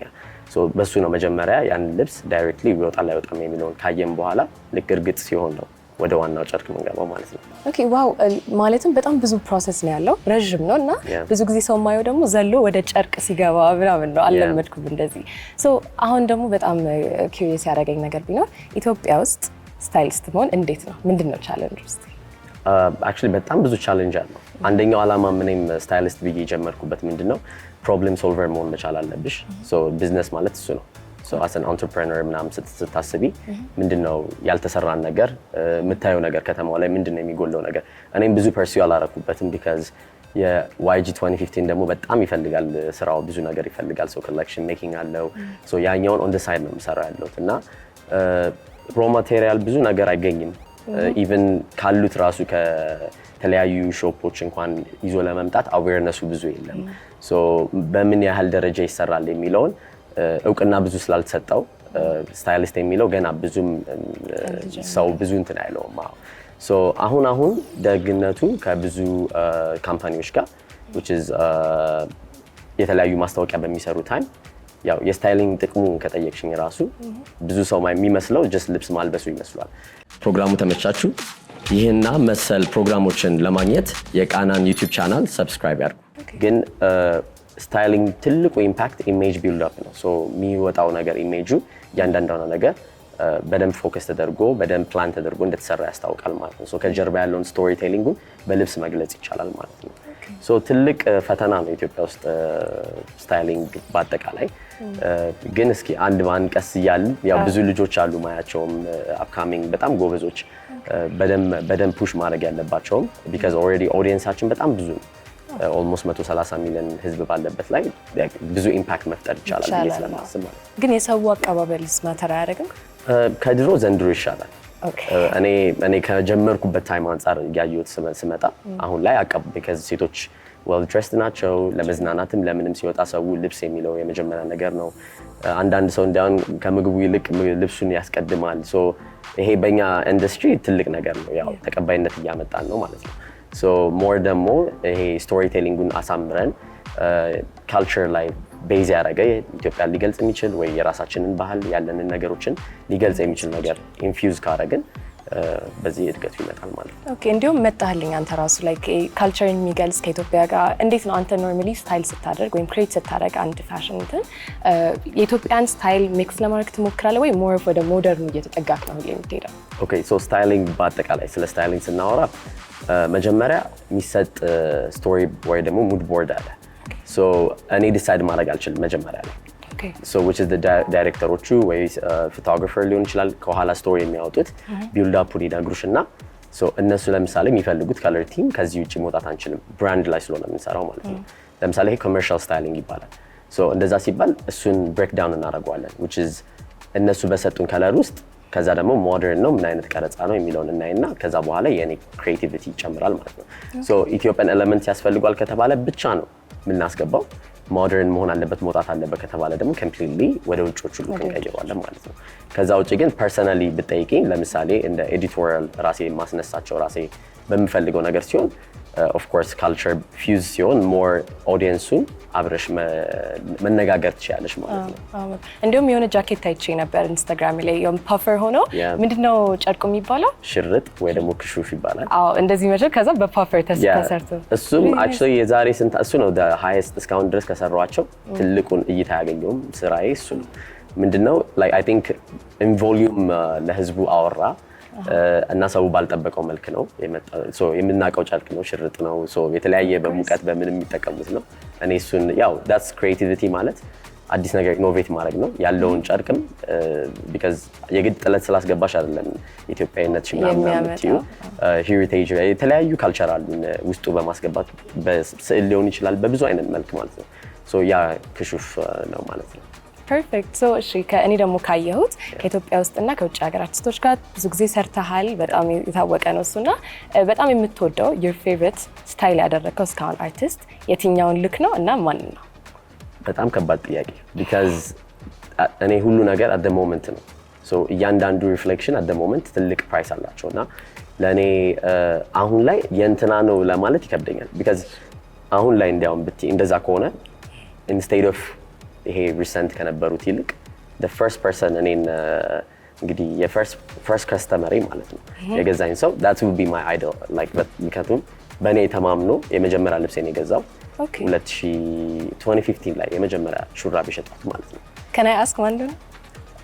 ስሙን ራሱ አላስታውሰውም ግን አጋጣሚ የመጀመሪያ የሸጥኩት ሹራብ ነበረ parental advisory explicit የሚል straight out of Ethiopia የሚለውን ፕሪንቲንግ ጀምሬ ነበርና በፕሪንቲንግ ነው። ሹራቡም እጁ ሌዘር ነው፣ ኪሱ ሌዘር ነው። hoodie እሱ ነበር የመጀመሪያውና አጋጣሚ ፖስት ሳደርገው ለራሴ ልብስ የሰራሁት ነው። ኮሜንት ፌስቡክ ነበርና ፌስቡክ ላይ ሰዎች መጠየቅ ጀመሩ like ይሄ ለሽያጭ ነው ወይ? በዛ የተጀመረ ነው የYG 2015 የተመሰረተው ማለት ነው። ኦኬ ፐርፌክት። አንተ ፐርሰናሊ ከምታስበው ኢትዮጵያ ውስጥ በጣም ትልቅ ፋሽን ሚስቴክ ልክ አይደለም ብለህ የምታስበው አለባበስ ወይ ፋሽን ምንድነው ብለህ ታስባለህ? the first thing ብዙ ሰው ትሬንድ ሁሉም ያምራል ብሎ ያስባል። መጀመሪያ ነገር ቦዲ ሼፓችንን ማወቅ ነው because ፎርም አለ ሁሉም ሰው የተለያዩ አይነት ፎርም አለ። ትራያንግል አለ፣ ሪቨርስ ትራያንግል አለ፣ ሬክታንግል አለ። ሰው መጀመሪያ ሼፑ ምን ይመስላል ነው። አዌርነስ መጀመሪያ የራሱን ስታይል ቢልድ አፕ ማድረግ መቻል አለበት። ቢካዝ አንዳንዴ እንበልና የኢንተርናሽናል ትላልቆቹ ለግዠሪ ብራንዶች እንኳን በጣም ኤክስፔንሲቭ ነው ተብሎ ጃኬቱን ቢለብሰው ያ ሰው ላይ ላያምር ይችላል። ሶ እኛ ሀገር ብዙ ማየው ችግሮች ለምሳሌ ያው የተወሰነ ፐርሰናል እንዳይሆን ነው አሁን በተናገርኩት ፐርሰናል ሊሆን ይችላል ግን ለምሳሌ ማይለበሱ አለባበሶች አሉ። ለምሳሌ ሱፍ ተለብሶ ቆዳ በአጭር ካልሲ ማድረግ ምናምን እነዚህ ትልቅ ማይሆኑ ነገሮች ናቸው ላይክ ፋሽን ላይ ማለት ነው። አሉ የራሳቸው ይሄ ከለር ስኪሞች አጠቃቀም አሉ። ከዛ ሰው ከሄር ስታይል ሊሆን ይችላል ከሁኔታው ጋር ከማንነቱ ጋር ማይሄዱ ብዙ አይነት ነገር አሉ። ያው ይሄ ላለ ማለት ነው። ሶ ብዙ አሉ ኢትዮጵያ ውስጥ ግን አዌርነስ ይፈልጋል። ሶሻል ሚዲያ ነው ትልቁን ኢምፓክት የሚፈጥረው። ስታይሊንግ ትምህርት ይፈልጋል። ትምህርት ቤቶችም አሁን ደግነቱ የፋሽን ትምህርት ቤት እየተስፋፋ መጥቷል። እንደ ማፊ የከፈተችው አይነት ዳትስ ትልቅ ለሁላችንም እኛ ምን ለፋውን በአጠቃላይ ያሳይልናል ማለት ነው። ኦኬ ፐርፌክት። ሶ አንተ ያልከው አሁንም ራሱ አይ ሪሊ አግሪ ከጫማው ምናምን ያልከውን ሴቶች እንረዳለን። አይ ቲንክ የተለያየ ጾታ ሆነን ስናየው እንረዳለን ሞር። እሺ ስለዚህ ካንተ በሚመጣው ጊዜያት ውስጥ ምን እንጠብቅስ? ሶ አሁን እንዳልኩሽ 10ኛ ዓመት ሞልቶታል YG 2015 ላስት ዊክ ነው 10ኛ ዓመት የሞላው። ሶ ለሱ ትልቅ ኮሌክሽን 10ኛ ዓመትን በማስመልከት ግራንድ ሾው እያሰብኩ ነው ያለሁት which is የሚመጣው upcoming January ላይ በፈረንጆች ትልቅ ፋሽን ሾው ይኖረኛል ማለት ነው። I think it's going to be the very first fashion show ኢትዮጵያ ውስጥ አዘጋጀው። ሶ ሶሎ ሾው ነው የሚሆነው። በጣም በትልቁ ነው እየተዘጋጀ ያለሁት። አሁን currently ከሚዲያውም ብዙ የጠፋውበትን ምክንያት ያው ከጀርባ ብዙ ውጣ ወረዶች ስላሉ እነሱ መጨረስ ስላለብኝ ነው። ኦኬ we understand እና ያው እስቲ በትንሹም ቢሆን አውርተናል ከሰራቸው ስራዎች ሁሉም ባይጠቀሱ በጣም እናመሰግናለን አክብረን ስለመጣ። Thank you for having me. Thank you. እኔም አመሰግናለሁ። ሪፖርት መዝናኛችን እየቀጠለ ይገኛል። አሁን ደግሞ ከፋሽን ወደ ድራማ ተመልሰናል። የባሻገር ድራማ ፕሮዲውሰርና ጸሐፊ የሆነው ፍሬሰላም በቀለ አብሮኝ ይገኛል። እንኳን ሰላም መጣህልን። እንኳን ደህና ቆየሽኝ አርሴማ። እንዴት ነህ? እግዚአብሔር ይመስገን ሰላም። እሺ ስለዛ ቀጥታ ስለ ባሻገር ድራማ ከማውራታችን በፊት ትንሽ እስቲ ስለ ራስህ አስታውቅና ከዚህ በፊት የሰራቸውን ስራዎችን ንገረኝ። ፍሬሰላም በቀለ እባላለሁ። እንዳልሽው የባሻገር ድራማ ራይተር ፕሮዲውሰር ነኝ። ቀደም ሲል በተለያዩ ፕሮጀክቶች ተሳትፌያለሁ። አደይ እዛው ዴስቲቪ ላይ ራን ያደረገ ፕሮጀክት ነበር። 480 ክፍል ፕሮዲውሰር ነበርኩ። የፍቅር እስከ መቃብር ረዳት ዳይሬክተር ነበርኩ። ካስቲንግ ላይም ሰርቻለሁ እዛው። ቆየት ካሉ ሲኒማዎች መካከል ሶስተኛው አይን የሚባል ቆንጆ ሲኒማ ነበር። ከኤርሚያስ ጋር አብረን የጻፍነው አሲስታንት ዳይሬክተር ነበርኩ። የተለያዩ ሲኒማዎች ጋር ተሳትፌያለሁ። በጣም በርካታ ማስታወቂያዎችን ፕሮዲውስ አድርጌያለሁ። ቆንጆ የሙዚቃ ቪዲዮዎችን እንደዚህ ፕሮዳክሽን ማናጀር ካስቲንግ ሚሊዮን ሰርቻለሁ። ይሄን ይመስላል። ኦኬ በጣም ደስ ይላል። እኔም ራሱ አንድ ካየኋቸው ስራዎች መካከል የጥላውን ገሰሰ ቆሜ ልመርቅሽን ሰርተሃልና ደስ ይላል በጣም። ስለዛ ወደ ባሻገር ስንገባ ደግሞ እንዴት ነው እስቲ ምን አይነት ታሪክ አለው? ስለ ባሻገር ንገረን። ምንድን ነው ታሪኩ? ባሻገር የድራማ ነው። ድራማ ነው። ሳምሃው የተወሰነ ሰስፔንስ ነገር አለው። ጀነሩ በአብዛኛው ድራማ ነው። ቤተሰብ ላይ የሚያተኩር ድራማ ነው። በጣም ስኪን ሁለት ገጸ ባህሪያትን መሰረት አድርጎ ፕሎቱ በዋናነት የተዋቀረው በሁለት ምስኪን ካራክተሮች ነው። ሜቢ ታሪኩን ለመስራት ኢንስፓየር ካደረገን ነገር ብጀምርልሽ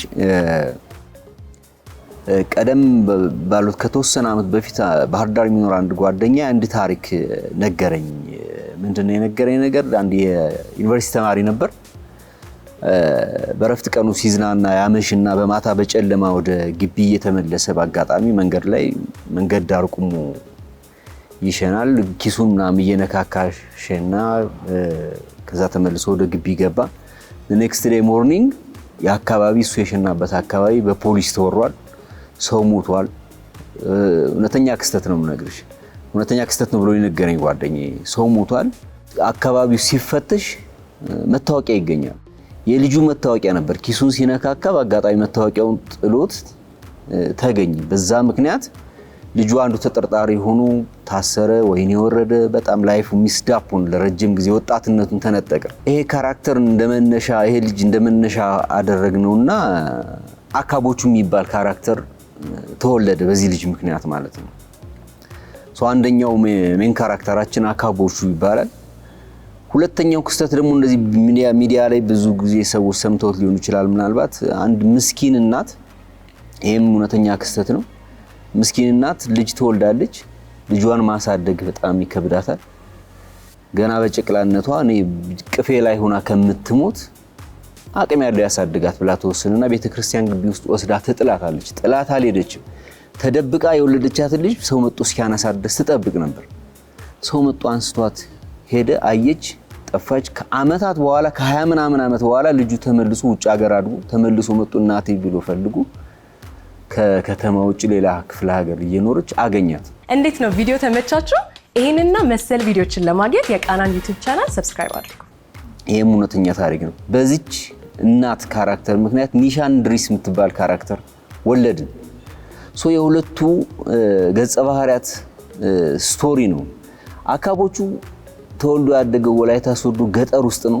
ከወላይታ የመጣ ኑሮ ያንከባለል አምጥቶ አዲስ አበባ ያኖረው የታክሲ ሾፌር ነው በታክሲ ገቢው የሚተዳደር ምስኪን ነው ኒሻን ድሪስ ደግሞ ከወሎ ስታይሽ የምትባል ገጠር ውስጥ ተወልዳ ያደገች እሷንም ኑሮ ያንከባለል አምጥቶ አዲስ አበባ ያኖራት በቤት ሰራተኛነት እየሰራች ራሷን የምትረዳ እናቷን የምታስተዳድር በማታ ጊዜ የምትማር ካራክተር ናት እሱ የታክሲ ሾፌሩ ነው ይተዋወቃሉ ይዋደዳሉ አብረው መኖር ይጀምራሉ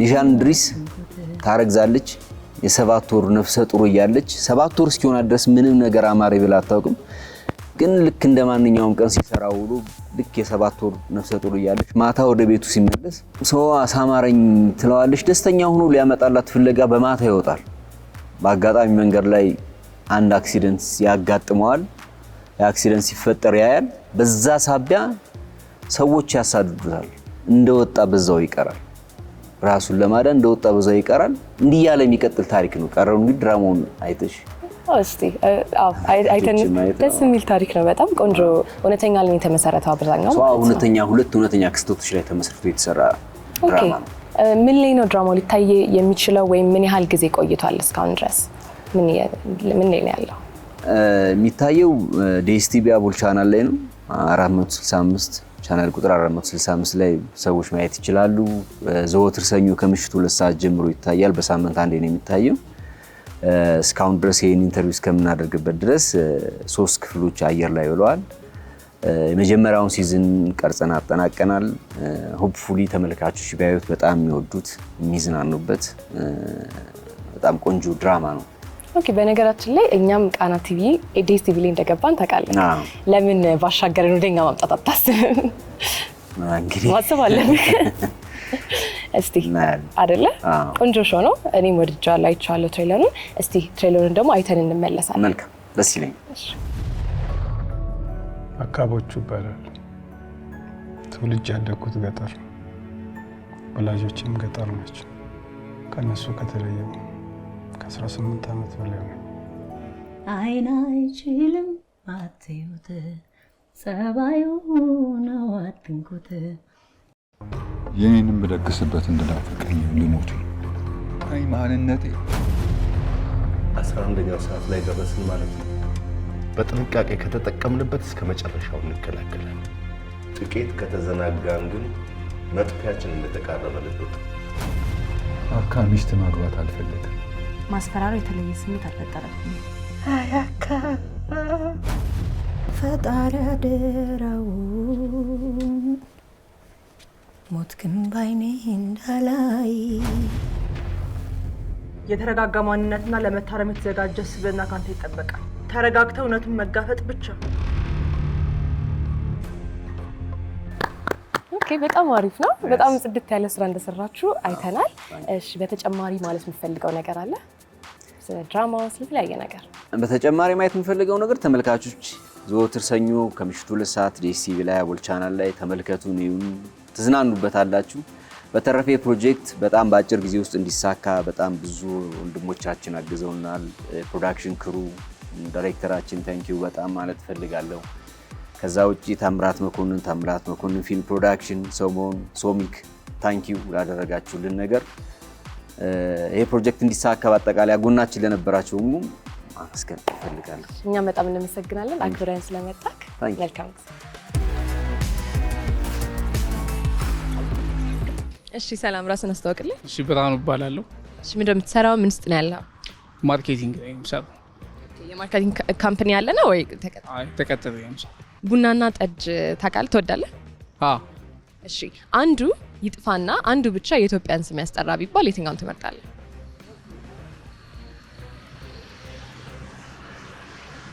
ቡና ቡና ይጥፋ? ቡና ይቅር። ቡና ይቅር። እሺ ቆንጆ መልስ ነው። እና እሺ የመጨረሻ ጊዜ ይበላ የጣፈጠ ምግብ ምንድን ነው? ጥሬ ስጋ። በጣም አሪፍ። ታዲያ ጥሬ ስጋ ስትበላ በጣም አሪፉ የሚበላው እኔ ስለማላውቅም ነው የጠየቅኩት። ነብሮ። ነብሮ ለስለስ ያለ ነው? አዎ ለስለስ ያለ ነው። ቆንጆ ነው። በጣም ብዙ ጥሬ ስጋ አፍቃሪዎች አሉ ብዬ ነው። ወደ ቀጣዩ ስገባ ደግሞ ፍቅረኛ አለች? ባለቤት አለች? ባለትዳር ነኝ። የአንድ ልጅ አባት። ዋው በጣም አሪፍ። እሺ እንደውም አሪፍ ሆነልኝ እነዚህ ጥያቄ ላይ ወደፊት አሁን ጊዜ ፍቅረኞች ብዙ ጊዜ በጣም የሆነ ይታወቃል እንደ ድሮ አይደለም ምናምን ብዙ ቺቲንግ ምናምን አለና ምን ብለህ ትመክራቸዋለህ ለአሁን ላሉት ፍቅረኛሞች? እንትን አይደለው አማካሪ አይደለው ግን ትረስት ይቅደም፣ ራሳችንን እንመን፣ ሰውን እንመን። ምክንያቱም ሪሌሽንሺፕ ቢውልድ የሚደረገው በትረስት ስለሆነ ማለት ነው። በመተማመን በመጠራጠር ሳይሆን እሱ መተማመን የሚባለው ኮንሰፕት ትልቅ ኤሌመንት ነው ሪሌሽንሺፕ ላይ። በሱ አምናለሁ። ሁለተኛ ኮምፓሽኔት መሆን ነው፣ መተሳሰብ፣ በሱ አምናለሁ። ሌላውን ያው ከኤክስፒሪየንስ ያውቁታል። በጣም አሪፍ። ታዲያ አንተ አሁን ፍቅረኛ ለመጀመሪያ ጊዜ ስታገኛት ስትገናኙ አንተ ነህ እሷ ናት የከፈለችው? ምን ያለችው? የከፈለችው ለምሳችሁ ወይ ለራታችሁ ማን የከፈለ? ሳገኛት ቤስት ፍሬንድ ነበርን። ኦኬ እሱ ሌላ ኬዝ ነው። ግን ያው ወደ ፍቅር ስገቡ እንደዚህ የመጀመሪያ ቀን ዴት አይ ቲንክ ዳት ዋዝ ሚ እኔ ነበርኩኝ መሰለኝ። ሁሌ ወንዶች መክፈል አለባቸው በታምናለህ? ዋይ ለምን? ማን ያለው? ሴቶችን መክፈል አለባቸው? ኦፍ ኮርስ እንዴ መክፈል አለባቸው። ሼር ነው መክፈል ነው? መክፈል አለባቸው ሙሉ ለሙሉ? አዎ። ለምን እንዴ ለምን አይከፍሉም? ይሄ ላይክ ሃው ዛት ኢቭን ኤ ኩዌስችን አልገብ እንዴት ጥያቄ ይሆናል? ያው ብዙ ጊዜ ወንዶች እኮ እንትን አይደሉ ፕሮቴክተሮች ምናምን ሁሌ ለሴቶች የሚገኙ ሴቶች የሚንከባከቡ አይደሉ? በዛ ስለሚታሰብ ብዙ ጊዜ ወንዶች ናቸው የሚከፍሉት። ግን ያው ሎጂኩ እውነት ለመናገር አይታወቅም። ግን ያው እሱንም እኮ ለመጠየቅ ነው። አሁን ኮንቴክስቹዋል ነው እንደ አይነት ነገር። እኔ አሁን በእኔ ኮንቴክስት ነው መልስልሽ። እኔ ባለቤቴ የምትከፍልበት ቀን አለ፣ እኔ የምከፍልበት ቀን አለ። ሌላው እንደየቤቱ ነው እንግዲህ። ዝም ብሎ የሚከፍልም ካለ ይክፈል፣ ያው በዛ ተርም ከተስማሙ ማለት ነው። እኔ ግን መከፈል አለበት፣ ምክንያቱም አንደኛው የፍቅር ማሳያ ስለሆነ ማለት ነው። ኬሪንግ ኤንድ ሼሪንግ የሚባለውም ነገር ማካፈል like we have to be like for each other ሲባል ለራሳችን መሆን አለብን። እኔ ለሷ እሷ ለኔ ሲባል ከዛም ይጀምራል። ትልቅ ዲል ሆኖም አይደለም ለምግብ መክፈል ነው። ገቢ ከሌላት ተሳቀው ይበደም እሱ ሌላ ኬዝ ነው። ከሌላት ያው መክፈል አለብኝ። ግን እኔም ከሌለኝ እሷ መክፈል አለባት። ሪስፕሮኬት ያደርጋል አይደል? ልክ ነህ። እኔ አምኜበታለሁ። ቆንጆ መልስ ነው የሰጠኝ። ድፍረት አለው ራሱ። አሁን ብዙ ሰው ይሄን እንትን ሊል ይችላል፣ ሊያካብድ ይችላል። ኧረ ችግር የለም። ቆንጆ መልስ ስለሆነ ያው ካርድህንም ሸልመሃለሁ። ይሄው በጣም እናመሰግናለን። በተጨማሪ የምትለው ነገር አለ ለልጅ ለባለቤት? አመሰግናለሁ ለካርዱ። ልጄን ኤሚሊያን እወዳታለሁ፣ ባለቤቴ ኤደን አፈቅራታለሁ። ኤንድ ያው ኢትዮጵያ ለዘላለም ትኑር። እሺ እናመሰግናለን በጣም። እሺ ተመልካቾቻችን ስለ ባሻገር ድራማ የተማርነው የሰማነው ነገር ይሄን ይመስል ነበረ። አሁን ደግሞ ሂማ በቃና ቲቪ ላይ ስላሉ ድራማዎች ምን አዲስ ነገር እንዳለ ትነግረናለች። እንኳን ደህና መጣሽ ነው። አመሰግናለሁ አርሴማ። በቃና ቴሌቪዥን በዚህ ወር ምን አዲስ አለ መሰለሽ? አዲስ ፊልም ልናመጣ ነው። እጣ ፈንታ ይባላል። የሶስት ወጣቶች ታሪክ ነው። በጣም ቆንጆ ታሪክ ነው። የኮሜዲ ዘውግ ያለው ድራማ ነው። ብዙ ጊዜ ድራማዎቻችን ይሄ ሃርድኮር ድራማ የሚባሉ ናቸው። ይሄ ግን ትንሽ ሳቅም ያለው ነው። ምን መሰለሽ? ዋና ባለ ታሪክ ኤዳ ትባላለች። ኤዳ ስታድግ ጀምሮ በቃ አንድ ሰው ደስተኛ የሚሆነው የመጀመሪያ ፍቅረኛውን ካገባ ነው፣ ከዛ ውጪ ደስታ የለም ብላ ታስባለች። ሩዝ ጋር የሚባል ጓደኛ አላት። እሱ ደግሞ የአልባንያ ተማሪ ነው።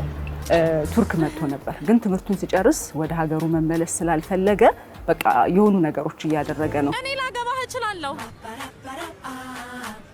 አዳ ሩዝ ጋር እሷ ደግሞ ከሱ ፍቅር ስለያዛት የውሸት እንጋባና ቱርክ ቆይ ትሏለች። በሀሳቧ ይስማማል። 3 ዓመት በዚህ አይነት ሁኔታ ኖሮ እሷ የምትጠብቀው በዚህ 3 ዓመት ውስጥ አንድ ቀን ትዳራችን የእውነት ይሆናል፣ የእውነት ፍቅር እንጀምራለን ምናምን ነበር የምትለው። ግን በ3ኛ ዓመት በቃ ይሄ ትዳር ይፍረሳል። እሱ ሲጀመርም የውሸት ነበረ። ከዛ ደግሞ ጭራሽ ሌላ ሴት በህይወት ያለች መለያየት አለብን ምናምን አላት። አስቢው በቃ የመጀመሪያውን ፍቅረኛ ያላገባ ሰው ደስተኛ አይሆንም የምትል ሰው እንፋታ ሲላት የውሸትን ቢሆን ጋብቻው በቃ በጣም የተጨነቀችው። እህቴና ጓደኛዬ ነሽ፣ ሚስጥረኛዬ ነሽ፣ ቤተሰቤ ነሽ፣ አከብርሻለሁ።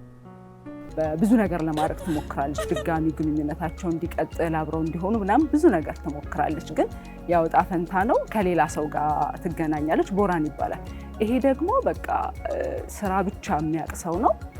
ማህበራዊ ህይወት የለውም። እውነተኛ ፍቅር የሚባል ነገር የለም። ሰዎች ታማኞች አይደሉም።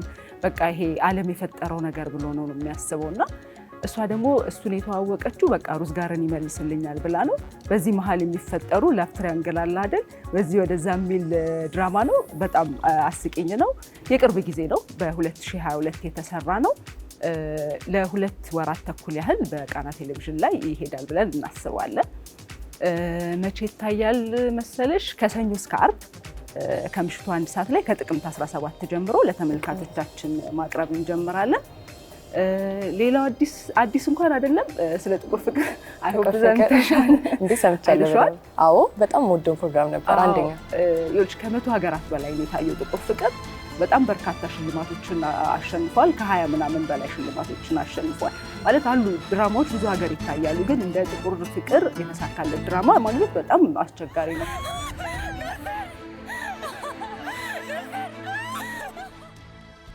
መጀመሪያ ቃና ቴሌቪዥን ካሳያቸው ፊልሞች መካከል ነው። ኦልሞስት 10 ዓመት ሆኖታል። አሁን በቅርቡ ወደ ስክሪን ተመልሷል። ዘውትር ከሰኞ እስከ አርብ ከምሽቱ 4 ሰዓት ላይ እየታየ ነው። እንግዲህ ጀምሯል። ተመልካቾች እንዲያዩት እንጋብዛለን። ለሻምበል ኦማር ጀሚልና ለህገወጥ ዝውውር እንዲሁም ለወንጀለኞች ክትትል ስራ ባልደረቦች ውለታ አለው። ልጆቻችንን በሰላም ስላመጣችሁልን ትልቅ ምስጋና አቀርባለሁ። ለምንድን ነው ግን የፍቅር ፊልሞች መጨረሻቸውን የማያምረው? ምናልባት እውነተኛ ፍቅር ስለሌለ ይሆናል። እንግዲህ ያየነውም ድጋሚ ነው የምናየው። ያላየስ ደግሞ ያን 1 ዓመትና 2 ዓመት የነበራቸው ሰዎች አሁን ድጋሚ ያዩታል። አይ ሆፕ ተመልካቾቻችን በዚህ እንደሚደሰቱ እርግጠኛ ነኝ። በጣም እርግጠኛ። የዛኛው ፕሮግራም መቼ ነው ያልሽኝ? ጥቅምት 17 ከሰኞ እስከ አርብ ነው የሚታየው ከምሽቱ 1 ሰዓት ላይ። ከምሽቱ 1 ሰዓት። አሁን እየታየ ያለው የወፍ ጎጆ ሲዝን ብሬክ ላይ ይሆናል። ከዛ የዕጣ ፈንታን ነው የምናየው። እንደ የወፍ ጎጆ አይነት ድራማ አይደለም፣ ትንሽ ሳቂ ያለው ነው። ፈታ እያለን እየተዝናናን የምናየው ድራማ ነው። በዛ ላይ ደግሞ ጥቁር ፍቅር ስክሪን ላይ ስላለ ደስ ብሎናል። ለተመልካቾቻችን የዕጣ ፈንታን ትሬለር እንጋብዛቸው። አይተን እንመለስ። የሁሉም ሰው ታሪክ የሚጀምረው አንድ ነጥብ ላይ ነው። በሚያሳዝን ሁኔታ የእኔ ግን የሚጀምረው ከሌሎች ሰዎች ነው። ይሄ ነገር ቤተሰቦቼ ሴት ልጅ እንዳይገጥማት በጣም የሚፈሩት ብቸኛው ነገር ነው። እንደኔ ተመኝተሽው እንደማታገኙ ሲገባሽ እስከ ዘላለም እንዲህ ከማዘን ህይወትሽ ላይ ማድረግ ያለብሽን ነገር ማድረግ አለብሽ። ዕጣ ፈንታ በቅርብ ቀን በቃና። ዋው በጣም ደስ የሚል ፕሮግራም ይመስላል። እኔ ራሱ ጓጓ። አይሆን ተመልካቾቻችን ይወዱታል። እንግዲህ አመሰግናለሁ። አቀራረብን እናመሰግናለን። ሂማ በጣም በቀጣይ ጊዜ እስከምንገናኝና አዲስ ነገር እስከምናወራ ሲኖሩ እንግዲህ አመሰግናለሁ። አመሰግናለሁ። ቴንክ ዩ። እሺ ተመልካቾቻችን የዛሬው መዝናኛ ሪፖርት ፕሮግራማችን ይሄን ይመስል ነበረ። አብሬያችሁ የቆየሁት አርሴማ ነኝ። በቀጣይ ጊዜ እስከምንገናኝ ቻው።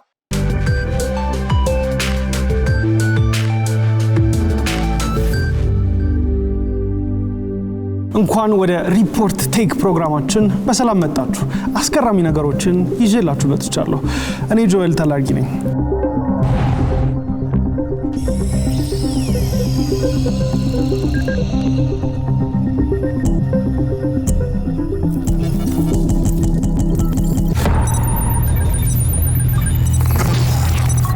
አሁን አሁን ያለንበት ወር የጥቅምት ወር በፈረንጆቹ ደግሞ ኦክቶበር የሳይበር ሴኩሪቲ ማንዝ ይሰኛል።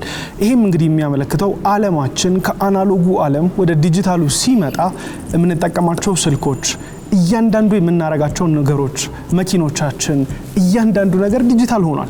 ያ ማለት የራሱን ጥቅም እንዳመጣው ሁሉ እጅግ ጥንቃቄ ልንወስድባቸው የሚገቡ ነገሮች አሉ። በተለምዶ የምንሰማቸው የተለያዩ የማጭበርበር ወንጀሎች ከዚህ ጋር ተያይዞ ከሞባይል ባንኪንጎች ጋር ከስልክ መሰረቆች ከአካውንት መጠለፎች ጋር አሉ። ስለዚህ ይሄ ዓለም አቀፍ የሳይበር ሴኩሪቲ መንዝ እነዚህን ጥንቃቄዎች እንድናደርግ የተዘጋጀ ወር ነው። በሀገራችንም እየተከበረ ነው። ታዲያ በዚህ ሳይበር ሴኩሪቲ ወር እያንዳንዳችሁ ማድረግ ያለባችሁን የተወሰነ ቲፖች አጋራችኋለሁ። በመጀመሪያ ግን ሁሌም እንደምላችሁ ጥንቃቄ ማድረግ የሚጀምረው ከራሳችሁ ነው። አብዛኞቻችን የምንጠቀምበት ስልክ ቁጥር ማንነታችን ሆኗል። ያ ማለት ስልክ ቁጥራችን ላይ የዋን ታይም ፓስወርድ ወይም ደግሞ የሚስጥር ቁልፎች የሚላኩበት በመሆኑ እንዲሁም ደግሞ የተለያዩ ብድሮችን ስልክ ቁጥራችን ላይ ተንተረሰን መበደር ስለምንችል ሲም ካርዶቻችንን ሎክ እንድናደርግ እጠይቃችኋለሁ። ያ ማለት ስልካችሁ በሚሰረቅበት ሰዓት የሲም ካርዱ ባለቤት ሎክ ያደረገው ፓስወርድ ብቻ ስለሚኖር ያድናችኋል ማለት ነው። ይህንን በምታደርጉ ሰዓት ከፍተኛ ጥንቃቄ ማድረግ ይኖርባችኋል። ሴቲንጎቻችሁ ውስጥ በመሄድ ሲም ካርድ ሎክ ስትሉት ፓስወርድ መቆለፍ ትችላላችሁ። ታዲያ ፓስወርዳችሁን እንዳትረሱት። በቀጥታ ወደ ቴሌኮም ተቋማት ሄዳችሁ ስለሆነ የሚከፈተው እዚህ ላይ እንዳትረሱት ጥንቃቄ አድርጉ። በመቀጠል ደግሞ በየሁሉም ሶሻል ሚዲያ መተግበሪያዎቻችሁ ሄዳችሁ አካውንቶቻችሁ ላይ ቱ ፋክተር ኦተንቲኬሽን የኢሜይላችሁን ጨምሮ ማድረግ ይኖርባችኋል። እነዚህ በጥቂቱ ናቸው። እናንተ ደግሞ ኦንላይን ላይ በመሄድ ምን አይነት ፓስወርድ እንጠቀም፣ ምን አይነት ሴኩሪቲ ፕሪኮሽኖችን እንውሰድ የሚለውን በራሳችሁ እንድትመለከቱ ጠይቃለሁ። ታዲያ በሀገር ደረጃስ ይሄ የሳይበር ሴኩሪቲ ወር እንዴት እየተከበረ ነው ካላችሁኝ፣ በርካታ ተቋማቶች ሀገራችን ላይ ይህንን የሳይበር መንዝ እያከበሩት ይገኛል። በዋነኝነት የሀገራችን ኢንሳ ወይም የኢንፎርሜሽን መረብ ደህንነት አስተዳደር ለስድስተኛ ጊዜ ይህንን የሳይበር ሴኩሪቲ መንዝ እያከበረ ይገኛል። በሚያስገርም ሁኔታ የ600 ሺህ ብር ሽልማትም በኦንላይን ላይ ለሚወዳደሩ ሰዎች የተለያዩ ሀሳቦችን ስለ ሳይበር ሴኩሪቲ ለሚያነሱ በሰጧቸው ርዕሶች መሰረት ሽልማትም አዘጋጅቷል። ለተጨማሪ መረጃ ዌብሳይታቸውም ላይ መግባት ትችላላችሁ። ልክ እንደዚህ ሌሎችም ተቋማቶች የሳይበር ሴኩሪቲ አዌርነስ መንዞችን እያከበሩ ይገኛሉ። እናንተም ማድረግ ያለባችሁን ጥንቃቄ ታውቃላችሁ። በመቀጠል የሚሄደው ደግሞ እጅግ ካስገረመኝ 2018 ላይ ፕሮግራማችንን ስንጀምረው ምን ብያችሁ ነበረ? ኦንላይን ላይ የምትመለከቷቸው ነገሮች በሙሉ ማመን የለባችሁም። የምትሰሟቸው ድምጾች፣ ምስሎች እስቲ እኔ ተሸወድኩላችሁ ማለት ነው እናንተን እየመከርኳችሁ። የሸወዱኝን ምስሎች ደግሞ ላስመልክታችሁ። በመጀመሪያ እስቲ አንድ ታዋቂ ሎገን ፖል የተሰኘ ኢንፍሉዌንሰር አለ። እሱን ስክሪን ላይ እናመጣዋለን። Yo, this place is crazy. I did not expect this level of luxury here. Ethiopia, you're showing out. Bro, this coffee is strong. I might not sleep for 2 days. እዚህ ጋር እንደምትመለከቱ እንግዲህ ይሄ ጄክ ፖል የተሰኘ ታዋቂ ኢንፍሉዌንሰር ነው። ታዲያ ሀገራችን ላይ በርካታ ኢንፍሉዌንሰሮች ይመጣሉ፣ ቪዲዮዎችንም ይሰራሉ። ስለዚህ ቲክቶክ ቪዲዮ ሲመጣልኝ በቃ ጄክ ፖል ኢትዮጵያ መጥቶ ነው ዋው የሚገርም ነው ምናምን እያልኩ ነበር። ይሄ ግን የሆነው ሶራቱ በተሰኘ በአርቲፊሻል ኢንተለጀንስ በተሰራ ቪዲዮ ነው። ይሄ ምን ይገርማል ካላችሁኝ፣ ምክንያቱም ከዚህ በፊትም ልክ እንደ ጉግል ቪኦ 3 አይነት ሰው የሚመስሉ ሪያሊስቲክ የሆኑ ቪዲዮዎች ሲሰሩባቸው የነበሩ ቴክኖሎጂዎች አሉ። ይሄ ግን የሶሻል ሚዲያን ሪቮሉሽን ሊቀይር የመጣ ቴክኖሎጂ ነው። ልብ ካላችሁ ከዚህ በፊት እነ ኢንስታግራም፣ ፌስቡክ ነበሩ። በመቀጠል ቲክቶክ መጥቶ የሾርት ቪዲዮ ኮንቴንቶች በጣም ቫይራል እንዲሆኑ ሁሉም ሰው እንዲጠቀምባቸው አድርገዋል። ታዲያ የሾርት ፎርም ቪዲዮዎች ቀጥሎ ደግሞ አሁን የምትመለከቱት የሶራቱ የተሰኘው የሶሻል ሚዲያቸው ላይ ከዚህ በፊት የነበሩ የሶሻል ሚዲያ ፕላትፎርሞች ላይ ራሳችን ስልካችንን በማንሳት ቪዲዮዎች እንሰራለን። እንዲሁም በጣም የተዘጋጁ ቪዲዮዎችን እኛ ራሳችን እናቀርባለን። እነዚህ ሶሻል ሚዲያዎች ላይ የሶራቱ ደግሞ በአርቲፊሻል ኢንተለጀንስ የተዘጋጀ ሶሻል ሚዲያ ነው። ራሳችሁ በራሳችሁ ወጣችሁ ሳይሆን በሶሻል ሚዲያ የራሳችሁን የሚመስል አቫታር ኦንላይን በማድረግ የፈለጋችሁበት ያልሄዳችሁበት ቦታ እየሄዳችሁ ያልበላችሁትን ምግብ እየበላችሁ የምታቀርቡበት ፕላትፎርም ነው። ከዚህ በኋላ የሶሻል ሚዲያ ጌሙን ሊቀይር የሚችል ነው። ይሄ እንግዲህ ሶራቱ የኦፕን ኤአይ ወይም ቻት ጂፒቲን የሰራው ካምፓኒ ያቀረበው ትልቅ የአርቲፊሻል ኢንተለጀንስ ሞዴል ነው። እንዴት ተመለከታችሁት? እኔ ይሄን ብቻ ሳይሆን በቃ በርካታ ቪዲዮዎችን ተሰርተው ሳይ ማመን እየከበደኝ ስለሆነ እነሱም ለሰዎች በቀላሉ እንዲያምኑት ዋተርማርኮችን በማድረግ እዚህ ጋር የተመለከታችኋቸውን እንዲሁም ሌሎች የሴፍቲ ፊቸሮችን በቀላሉ ኤአይ ነው ወይስ አይደለም የሚለውን አይደንቲፋይ ለማድረግ ነው። እኔ ብቻ ነኝ ግን እዚህ ላይ የተቸገርኩት የምመለከተው ነገር የምር ነው አይደለም የሚለውን መለየት በጣም ነው ከበደኝ። እስቲ ለእናንተስ እንዴት ነው ይሄ ነገር? የምታያቸው ቪዲዮዎች በሙሉ በቃ ሰው ነው የሚመስሉት፣ የሚያወሩት ነገር፣ የሚሰሙት ነገር። ይሄ ደግሞ ሐሰተኛ መረጃዎችንም ለማሰራጨት በጣም ቀላል ይሆናል ማለት ነው። የምታዩትን ነገር ለማመን መጀመሪያ ክሮስ ቼክ ማድረግ ይኖርባችኋል። እንዴት ነው እያያችሁ ያላችሁት ፕሮግራም ተመቻችሁ ወይ? እየተመለከታችሁ ያላችሁት ዛሬ ከቃና ፕሮግራም ነው። ይሄንና መሰል ፕሮግራሞችን ለመከታተል የቃና ቲቪ የዩቲዩብ ቻናልን ሰብስክራይብ ማድረግ የደወል ምልክቷን መንካትም እንዳትረሱ። ይመቻችሁ። Welcome to ALX, to this incredible event.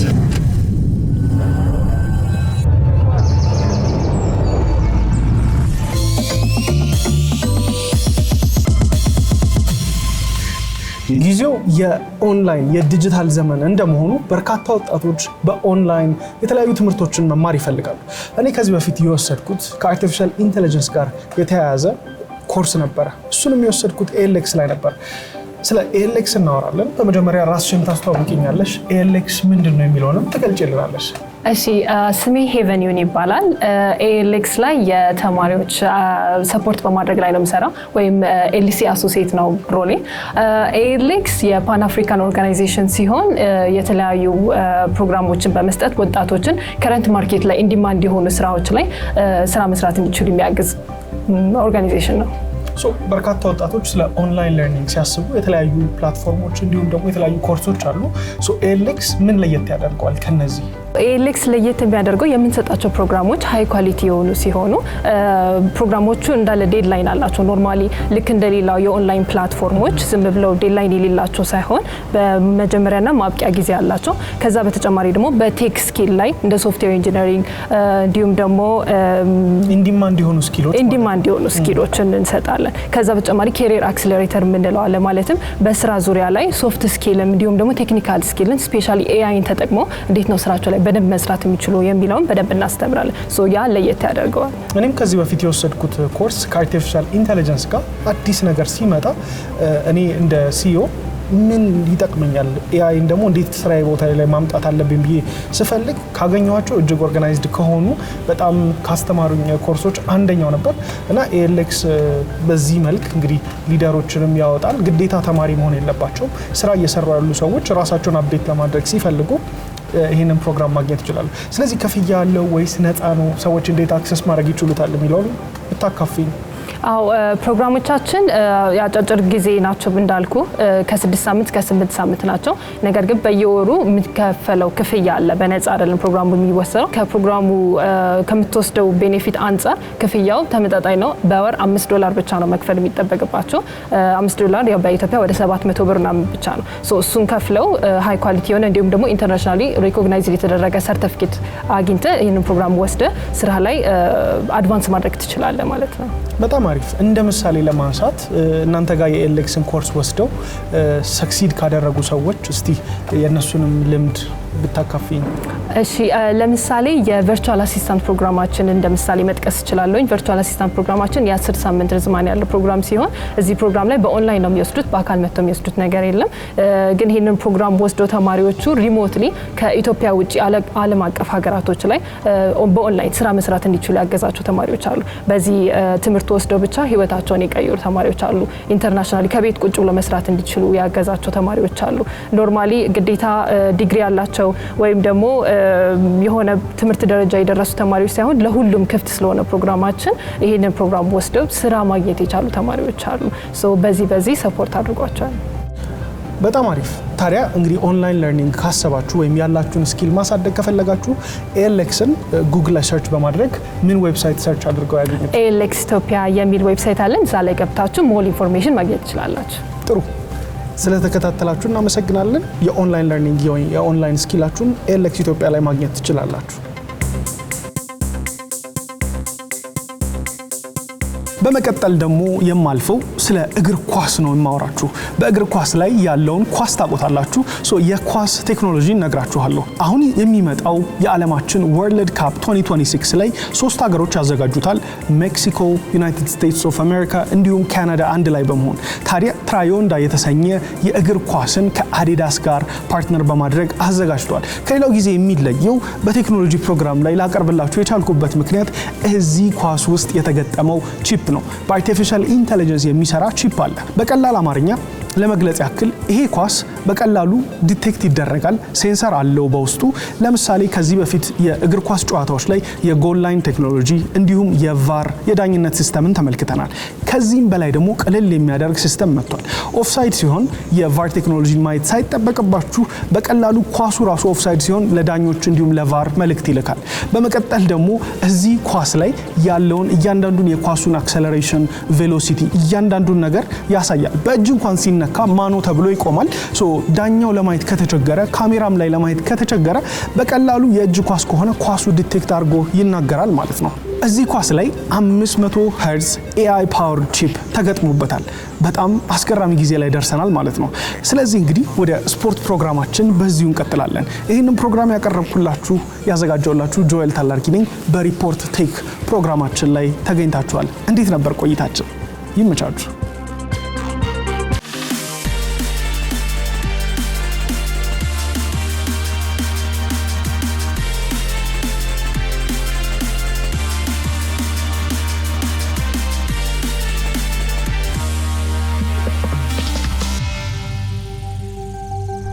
ዛሬን ከቃና አሁንም እንደቀጠለ ነው። አሁን የምንገኘው የስፖርት ሪፖርት ሰዓታችን ላይ ነው። በስፖርት ሪፖርት ሰዓታችን ተወዳጁና እውቁ ጋዜጠኛ ሰኢድ ኪያር አብሮን አለ።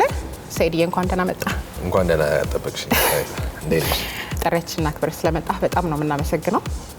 በስፖርት ሪፖርት ሰዓታችን ላይ እንግዲህ ባሳለፍነው ወር የተደረጉ ስፖርታዊ ክንውኖች ምን ይመስላሉ፣ በተለይ እግር ኳሱ ላይ ምን አለ የሚለውን የምናይበት ሰዓታችን ላይ ነው ያለነው። ሁሌ ይሄንን ስናደርግ እንግዲህ ከሀገር ውስጥ መረጃ ነው ምን ጀምረው። ከሀገር ውስጥ መረጃ ስንጀምር እንግዲህ ኢትዮጵያ ጊኒ ቢሳውን 1-0 አሸነፈች አይደል? አሸንፋለች ባሳለፍነው ሳምንት። ያው ምንም እንኳን ከዓለም ዋንጫው ማጣሪያ ውድቅ ብትሆንም መርሃ ግብር ማሟያ ጨዋታዎች ነበሩ እና እሱን ያደረጋችሁ አይደል? ከሜዳ ውጭ ነው የምታደርገው ኢትዮጵያ ጨዋታዋን በሜዳዋ መጫወት ስለማትችል ወደ ሩዋንዳ ሄዳ ኪጋሊ ላይ ከአማሆሮ ላይ ነው ከጊኒ ቢሳዋ ጋር የተጫወተችው። 1-0 አሸንፈናል። ከረጅም ጊዜ በኋላ ነው በዓለም ዋንጫው ማጣሪያ ጅቡቲን ካሸነፍን በኋላ ለመጀመሪያ ጊዜ ነው ያሸነፍነው። ራምኬል ጄምስ በቴስታ ጎል አስቆጥሯል። 27ኛው ደቂቃ ላይ በቴስታ አስቆጠረ እና የኢትዮጵያ ብሔራዊ ቡድን በዚህ የዓለም ዋንጫ ማጣሪያ ጨዋታ ሁለተኛ ድሉን አድርጓል ማለት ነው። 10 ጨዋታ ነው የሚኖረው። የዓለም ዋንጫው እንደምታውቂው ሜክሲኮ፣ አሜሪካና ካናዳ ነው የሚያዘጋጁት። ከሌላው ጊዜ በተለየ የአፍሪካ ኮታ ከፍ ብሏል። ሌላ ጊዜ 5 ነበር፣ አሁን 9 ወይም ደግሞ 10ኛው ከሌላ አህጉር ጋር ተጫውቶ በጣም ረጅም ፕሮሰስ አልፎ 10ኛ ቡድን ሊኖር ይችላል። ለምን የተሳታፊ አባል ሀገራት ቁጥር በዚህኛው ዓለም ዋንጫ በጣም ከፍ ስላለ ማለት ነው። እና ከ9ኙ መካከል አንዱ ለመሆን ነበር የኢትዮጵያ ጉዞ። በዓለም ዋንጫ ታሪክ አልፈን አናውቅም። በወጣቶች ዓለም ዋንጫ አንድ አልፈን ነበረ፣ የወጣቶች ነው ያኛው። በዋናው ግን አልፈን አናውቅም። ይሄ አልተሳካም። የኢትዮጵያ ብሔራዊ ቡድን ግን ቢያንስ ከጊኒ ቢሳዋ ጋር የነበረውን ጨዋታ ማሸነፍ ችሏል። በምድቡ ሁለተኛ ድሉ ነው። ከምድቡ ከጅቡቲ ቀጥሎ የተሻለ ነጥብ ይዞ 5ኛ ደረጃ ላይ ይገኛል። ከ6ቱ 5 ማለት ነው። አሪፍ ነው ማለት ጥሩ መሻሻል ነው እንግዲህ አይደል? እንደዛ ብለን ልናየው እንችላለን። ብዙ ማሸነፎች በሌሉበት ብሔራዊ ቡድን እውነት ነው ማሸነፍ መስማት ራሱ በጣም ጥሩ ነገር ነው። ግን ከምድቡ ስታዩ ረጅም ጉዞ ነው የነበረው። 10 ጨዋታ ነው የሚደረገው። በጨዋታዎቹ የነበሩን ውጤቶች ስትመለከቻቸው ብዙ መስተካከል ያለበት ነገር እንዳለ የሚያሳይ ነው። የተፎካከር ነው ከጅቡቲ ጋር ነው ለቦታ። ጅቡቲ ደግሞ በእግር ኳስ ደረጃ በጣም ዝቅ ያለች ነች። ከዚህ በኋላ በተለይ በሜዳ መጫወት በኩል የባህር ዳር ዓለም አቀፍ ስቴዲየም እየተጠናቀቀ ነው። አደይ አበባ እየተጠናቀቀ ነው። ምናልባት በቀጣይ ዓለም ዋንጫ በ2030 በሚደረገው ዓለም ዋንጫ ላይ የኢትዮጵያ ብሔራዊ ቡድን በማጣሪያው ሲሳተፍ የሆም አድቫንቴጅ በሜዳ የመጫወት አድቫንቴጅ ምናልባት ሊያገኝ ይችላል። እኛም የመመልከት እድል ልናገኝ እንችላለን ማለት ነው። ይኖረናል፣ የተሻለ አቋምም ይኖረናል። በደጋፊ ፊት መጫወት ራሱን የቻለ ሌላ አስተዋጽኦ አለው አይደል? አዎ አስተዋጽኦ አለው። በደጋፊ ፊት መጫወት የሀገርን የመወከል ስሜት ለተጫዋቾቹ ብቻ ሳይሆን ለተመልካቹ። አሁን ብሔራዊ ቡድን ጨዋታ መመልከት አትፈልጊም? በጣም ያጓጓም። ባንዲራ ይዘሽ መግባት ወይ አረንጓዴ፣ ቢጫ፣ ቀይ ቀለም አድርገሽ መግባት፣ ከተመልካቾች ጋር መደገፍ። ከዛ ደግሞ ጠንካራ ቡድን ያስፈልጋል። አሁን ዓለም ላይ እንደምታውቂው በየትኛውም ዓለም ክፍል ሜዳና ከሜዳ ውጭ የሚባል በውጤት ደረጃ እየቀረ ነው። ጥሩ የሆነ ቡድን እያሸነፈ ነው።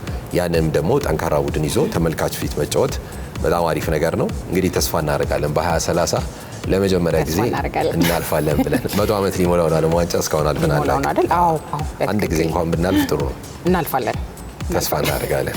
ከዓለም ዋንጫ ጋር ተያይዞ በዚሁ እንግዲህ እኛው ምድብ ውስጥ የነበረችው ግብጽ ማጣሪያውን አልፋ እንግዲህ በአንደኝነት ደረጃ ምድቡን መርታ ወደ ዓለም ዋንጫ ተቀላቅላለች። የኢትዮጵያ ብሔራዊ ቡድን ከግብጽ ጋር 2 ጨዋታ ነበረው። 6 ነጥብ ከኢትዮጵያ ነው የወሰደችው። ጅቡቲን ብታሸንፍ ማለፏን ታረጋግጥ ነበር። ጅቡቲን 3-2 በቀላሉ አሸንፋለች። መሐመድ ሳላ ጎል አስቆጥሯል። 9ኛ ጎሉ ነው። 2 ጎሎችን ያስቆጠረው አይደል? በትላንቱ ጨዋታ በጅቡቲው ጨዋታ ማለት ነው። 3-2 ሲያሸንፉ 2 አስቆጥሯል። 9 ጎል አስቆጥሯል። ለዓለም ዋንጫ አሁንም ይዟቸው ሄዷል። በምድባቸው ጥሩ ነገር እስካሁን አልሰሩም። በዓለም ዋንጫ እሱ በተሳተፈበት ዓለም ዋንጫ ከምድብ ማለፍ ለግብጽ ትልቁ የቤት ስራ ነው። ተከታታይ ዓለም ዋንጫዎችን ስላለፉ ትልቅ የቤት ስራ ነው የሚኖረው። አፍሪካን ወክሎ መጫወት ነው። ከግብጽ በፊት ቱኒዚያና ሞሮኮ ማለፋቸውን አረጋግጠው ነበር። 3ኛው አፍሪካ ሀገር ሆናለች። እንግዲህ ግብጽ ከኛ ምድብ አንደኛውና ከቡርኪና ፋሶ ጋር ነበር በጣም ጠንካራ ፉክክር የነበራቸው። ቡርኪና ፋሶን ማሸነፏ ግብጽ በእርስ በርስ ግንኙነቱ ወቅት ትልቅ ጥቅም ነበረው። አሁን ኢትዮጵያ ከቡርኪና ፋሶ ጋር የመጨረሻ ጨዋታ ስታደርግ ለቡርኪና ፋሶም ለኢትዮጵያም ፕሮግራም ማሟያ ነው የሚሆነው። እንደዛ ነው የሚሆነው አይደል? እሺ እንግዲህ ሰይድ፣ ሌላው ጉዳያችን ደግሞ የኢትዮጵያ ፕሪሚየር ሊግ ኦልሬዲ ጀምሯል። በ2 ምድብ ተከፍለው ነው እየተጫወቱ የሚገኙት። እስቲ ስለሱ ደግሞ ትንሽ እናንሳ። የኢትዮጵያ ፕሪሚየር ሊግ በ20 ቡድኖች መካከል ነው የሚደረገው። ይሄ የሆነበት ምክንያት ደግሞ በጣም የሚያስቅ ነው።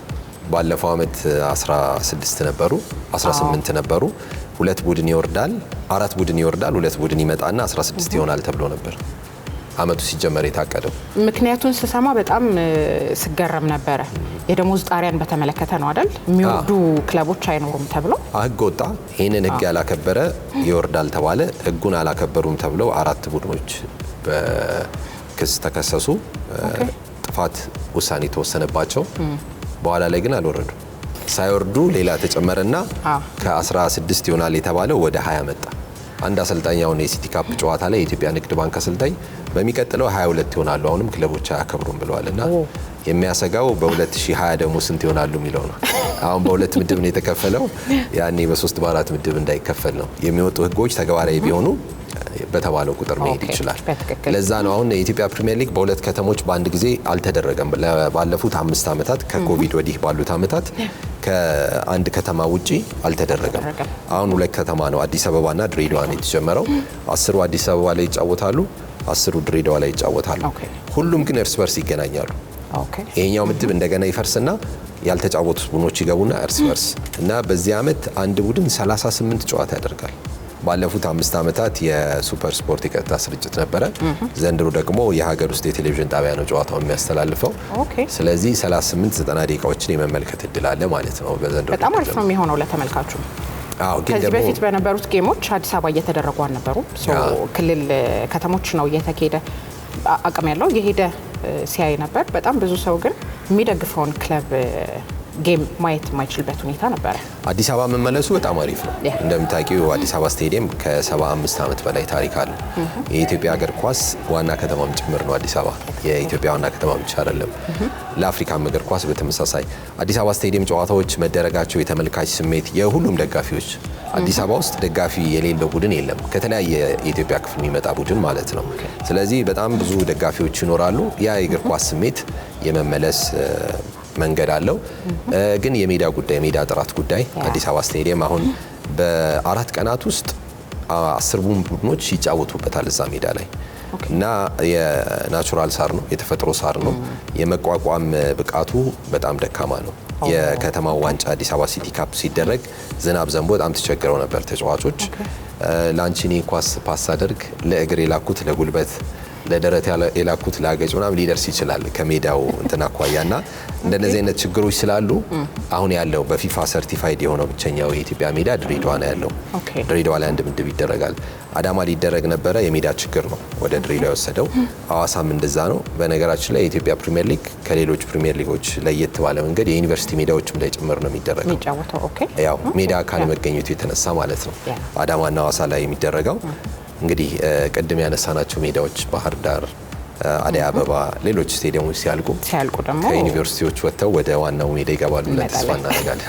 ከታችኛው ዲቪዚዮን የመጡ ሁለት ክለቦች አሉ አይደል? ነገሌ አርሲና ሸገር ከተማ ክለቦች የነሱን መምጣት አይ ቲንክ በደንብ ያነቃቀዋል ብዬ አስባለሁ። ፕሪሚየር ሊጉ ሁሉንም ኢትዮጵያ ወክሏል። በሰሜንም በደቡብም በአራቱም አቅጣጫ ያሉ ቡድኖችን ወክሏል። ተመልካች ለመመልከት ድጋፍ ለማድረግ ምክንያት አለው ከአካባቢው የሚመጡ ቡድኖች ጋር የሚገናኝ ስለሆነ እና የፉክክር ሁኔታው ከሌላው አመት የተሻለ ይሆናል የሚል ግምት አለ። ብዙ ቡድኖች ቡድኖቻቸውን ለማጠናከር የተፈቀደ የፋይናንስ መጠን አለ። ከ70 ሚሊዮን ብር በላይ አንድ ቡድን ተጫዋቾች መግዛት አይችልም። አሰልጣኞችንም የቡድን አባላት ተጫዋቾችን መክፈል የሚችለው በአጠቃላይ 70 ነው። 54 ነበር አራቱ የተቀጡበት። ከ54 ተነጋግረው ወደ 70 ደረሱ። ቅድም ያልኩሽ አሰልጣኝ ደግሞ 70ም አልበቃቸውም። ቡድኖች ከዛም በላይ እያወጡ ነውና ህግ የሚያከብሩት ስለ ፌር አይሆንም ማለት ደግሞ ሁሉም 70 ነው የሚባለው ምንድነው ወረቀት ላይ የሚቀመጠውና በጀርባ ደግሞ ያለው አሰራር የተለየ ነው። ተጫዋች ሲፈርም የሚፈርመው ወረቀት የውሉ ላይ የሚጻፈው ገንዘብ መጠንና ከዛ ጀርባ ደግሞ የሚሰጠው አጣሪ ኮሚቴ ያለ። በነገራችን ላይ አጣሪው የእያንዳንዱ ተጫዋች የባንክ አካውንት መርምሮ ከደሞዙ ውጭ ከገባለት ከየት መጣ ብሎ አጣርቶ ከፌዴራል ፖሊስ፣ ከፋይናንስ፣ ከኢንሳ ምናምን የተውጣጣ ነው እና ተጫዋቾች ሜዳ ላይ ብቻ አይደለም ስንት ኪሎ ሜትር ሮጡ ምናምን የሚታየው ባንክ አካውንታቸው ስንት ገንዘብ አስገቡ የሚለው የሚታያል ማለት ነው። ከነ ግላስነር ከነ ሳውዝጌት ምናምን ጋር ደግሞ ስሙ እየተነሳ ይገኛል። ይሄ አለ ዣቪም ወደ ዩናይትድ ይመጣል የሚል ወሬዎች አሉ። ግን ደግሞ በጣም የሚገርምሽ ሰውየው በተደጋጋሚ አሞሪም የጨዋታ መንገዱን የጨዋታ ባህሉን ይቀይሩ ውጤታማ እንዳይሆኑ እንደውም ጥያቄ ቀርቦላቸው ነበረ። መባረር ያሰጋሃል ወይ የሚል ከመባረር ይልቅ የሚያሰጋኝ የጨዋታ መንገድ መተግበር ነው። መባረር ብዙም አያሰጋኝም ብለዋል።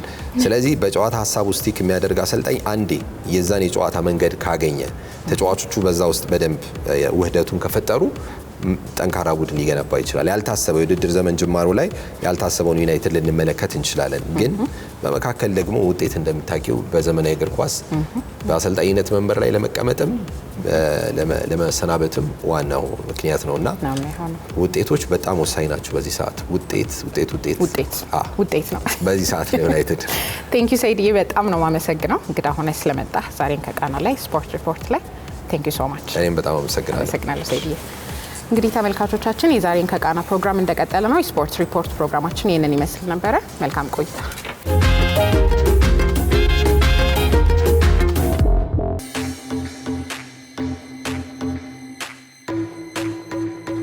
ሰላም እንዴት ናችሁ? አርሴማ ነኝ። ዛሬ የምገኘው በቡራዩ አካባቢ ገፈርሳ ሐይቅ ጋር ነው። የኢሬቻ በዓል እንዴት እንደሚከበር እስቲ በደንብ አድርገን እናያለን። ቆንጆ ቦታዎች አሳያችኋለሁ። እዚህ ጋር እንደምታዩት ሐይቁ ዳርቻ ነው የምገኘው። የኢሬፈና ስነ ስርዓት የሚካሄድበት ቦታ ነው። እስቲ ጠጋ ብለን ደግሞ በደንብ እናያለን። አብራችን ቆዩ።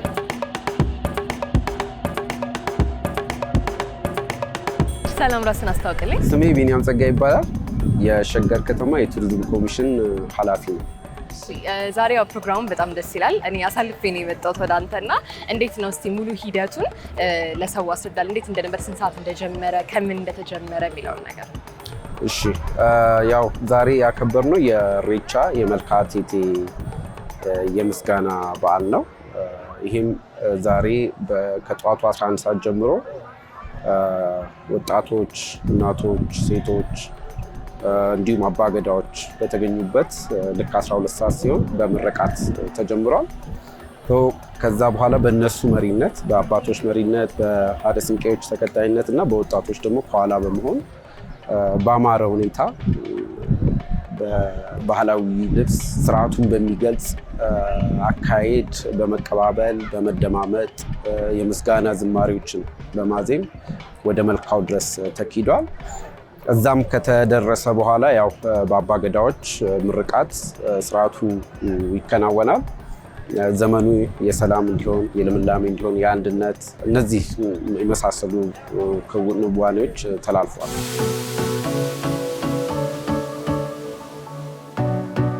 አሸናፊ ጣፋ እባላለሁ። በዓል በጣም አሪፍ ነው። ከአዲስ አበባ ሆራ ፍንፍኔ ጀምረን እስከ ደብረ ዘይት፣ ከደብረ ዘይት ደግሞ የአቴቴ ገፈርሳ ላይ ነው የምንገኘው። በጣም ደስ ይላል። ስገቡም እያያችሁ ነበር፣ እየጨፈራችሁ ከጧት ጀምሮ እዚህ ነበርክ አይደለ? አዎ። እንዴት ነው ያሳለፋችሁ? እስቲ ሙሉ ሂደቱን አስረዳ። በጣም ደስ ይላል። ከባለፈው ከዘንድሮ በጣም ዝናብም የለውም። በጣም ደስ የሚል በዓል ነው።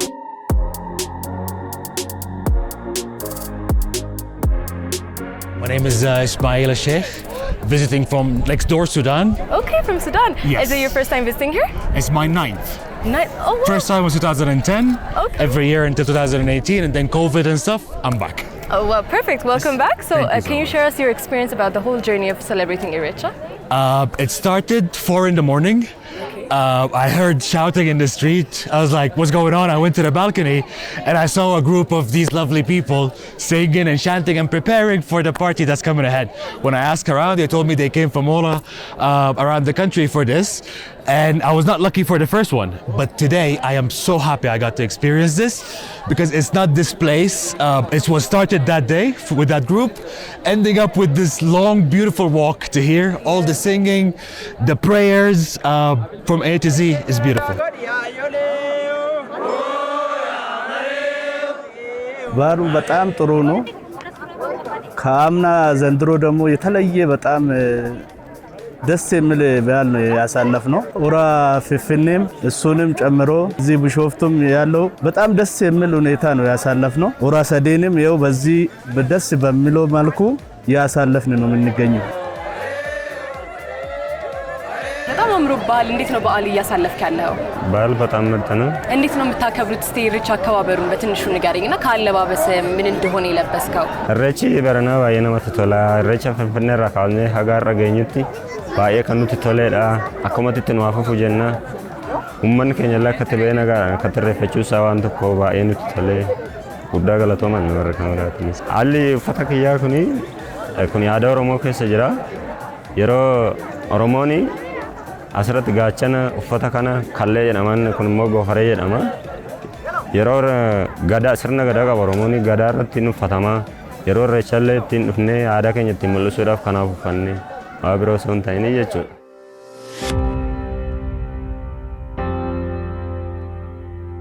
ለየት ያለም ነው አለባበሳችሁ። እንደዚህ ያላየውም እስካሁን ስመጣና እስቲ ንገሩልኝ፣ ይሄ የምን አለባበስ ነው የሚባለው? አለባበሳችን የቦረና ነው። ወደነው ነው ለበስነው። በጣም አምሮባችኋል። እናመሰግናለን።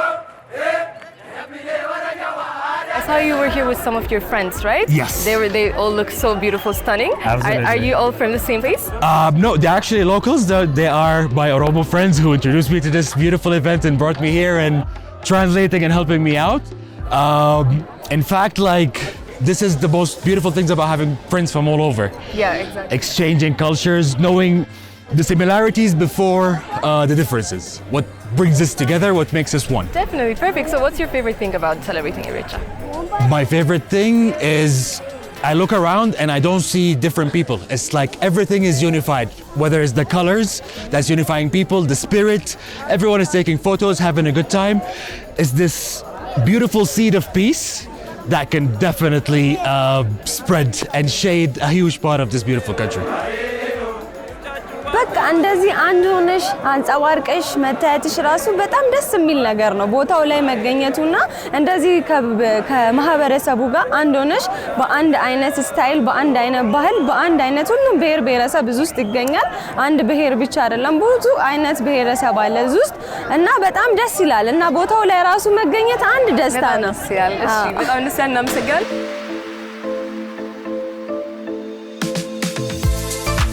በምዞርበት ጊዜም ከሌላ ሀገር የመጡ ሰዎች ቱሪስቶች አግኝቻለሁ እና ይሄ ኢሬቻ በዓል በቱሪዝም ላይ ምን ያህል አስተዋጽኦ አለው? እንግዲህ በሀገራችን እንደ ኢትዮጵያም እንደ ኦሮሚያም ከተፈጥሮ ሀብቶቻችን በተጨማሪ ይሄ ባህላዊ ሀብቶቻችን የሚዳሰሱ የማይዳሰሱ የቱሪዝም ሀብቶች ናቸው።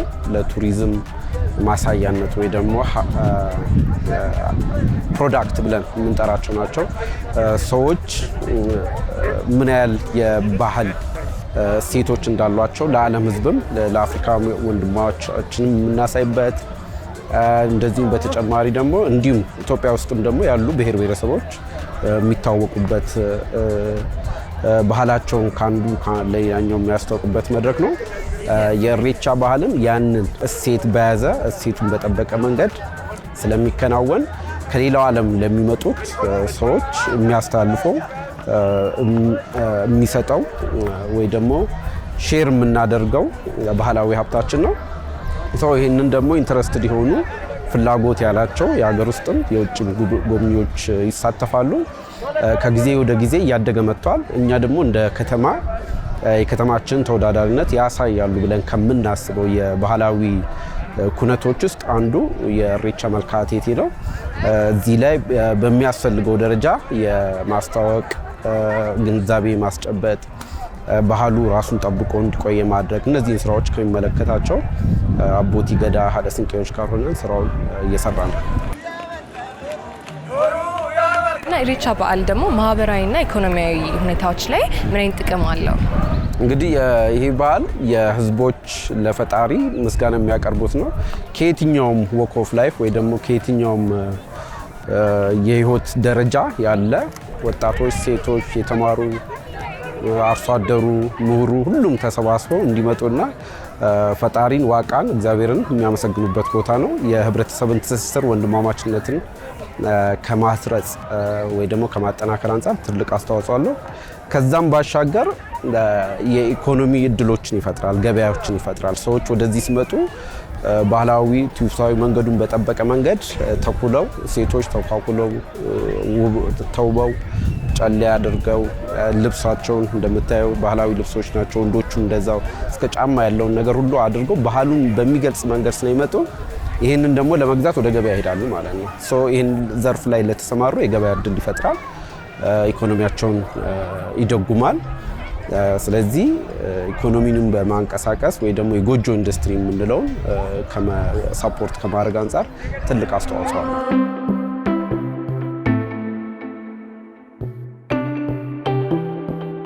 እንኳን አደረሳችሁ። እንዴት ነው የሚባለው በኦሮምኛ? አስለምደኝ እስኪ። እሺ፣ በኦሮምኛ በገጌሰኒ በገወሊንጌኝ ሬሲ ኬኛ ሬሲ ኩን ሬ ኬሰኒ ዋንቴፍ በጨቂ ገና ባተኒ ቦቃ ብራ በገጌሰኒዳ ከክረምት አልፋችሁ ወደ በጋ ስለ አለፋችሁ እንኳን አደረሳችሁ ነው በኦሮምኛም ማለት ነው። እሺ፣ ለመያዝ ሞክራለሁ። ቆይቼ አመሰግናለሁ። መልካም በዓል። እሺ፣ ለሁላችን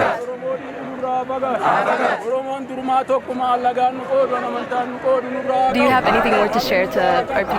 Salam Fikr, blessings to all. Amasaganalo for having me and enjoy this year and many more to come. Perfect. Thank you so much. Have a nice holiday. ኢሬቻ በየዓመቱ በዚህ መልክ እና በአማረ መልክ እየተከበረ ይገኛል። የቀጣይ ዓመት ሰዎች ይበለን።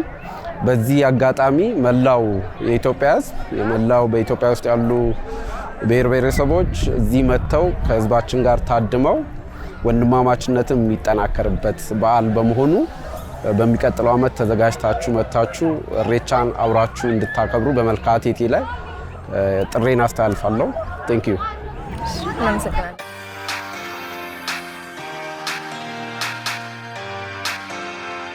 እንግዲህ ተመልካቾቻችን በገፈርሳ ሐይቅ አካባቢ ያሳለፍነው የኢሬቻ ፕሮግራም ይሄን ይመስል ነበረ።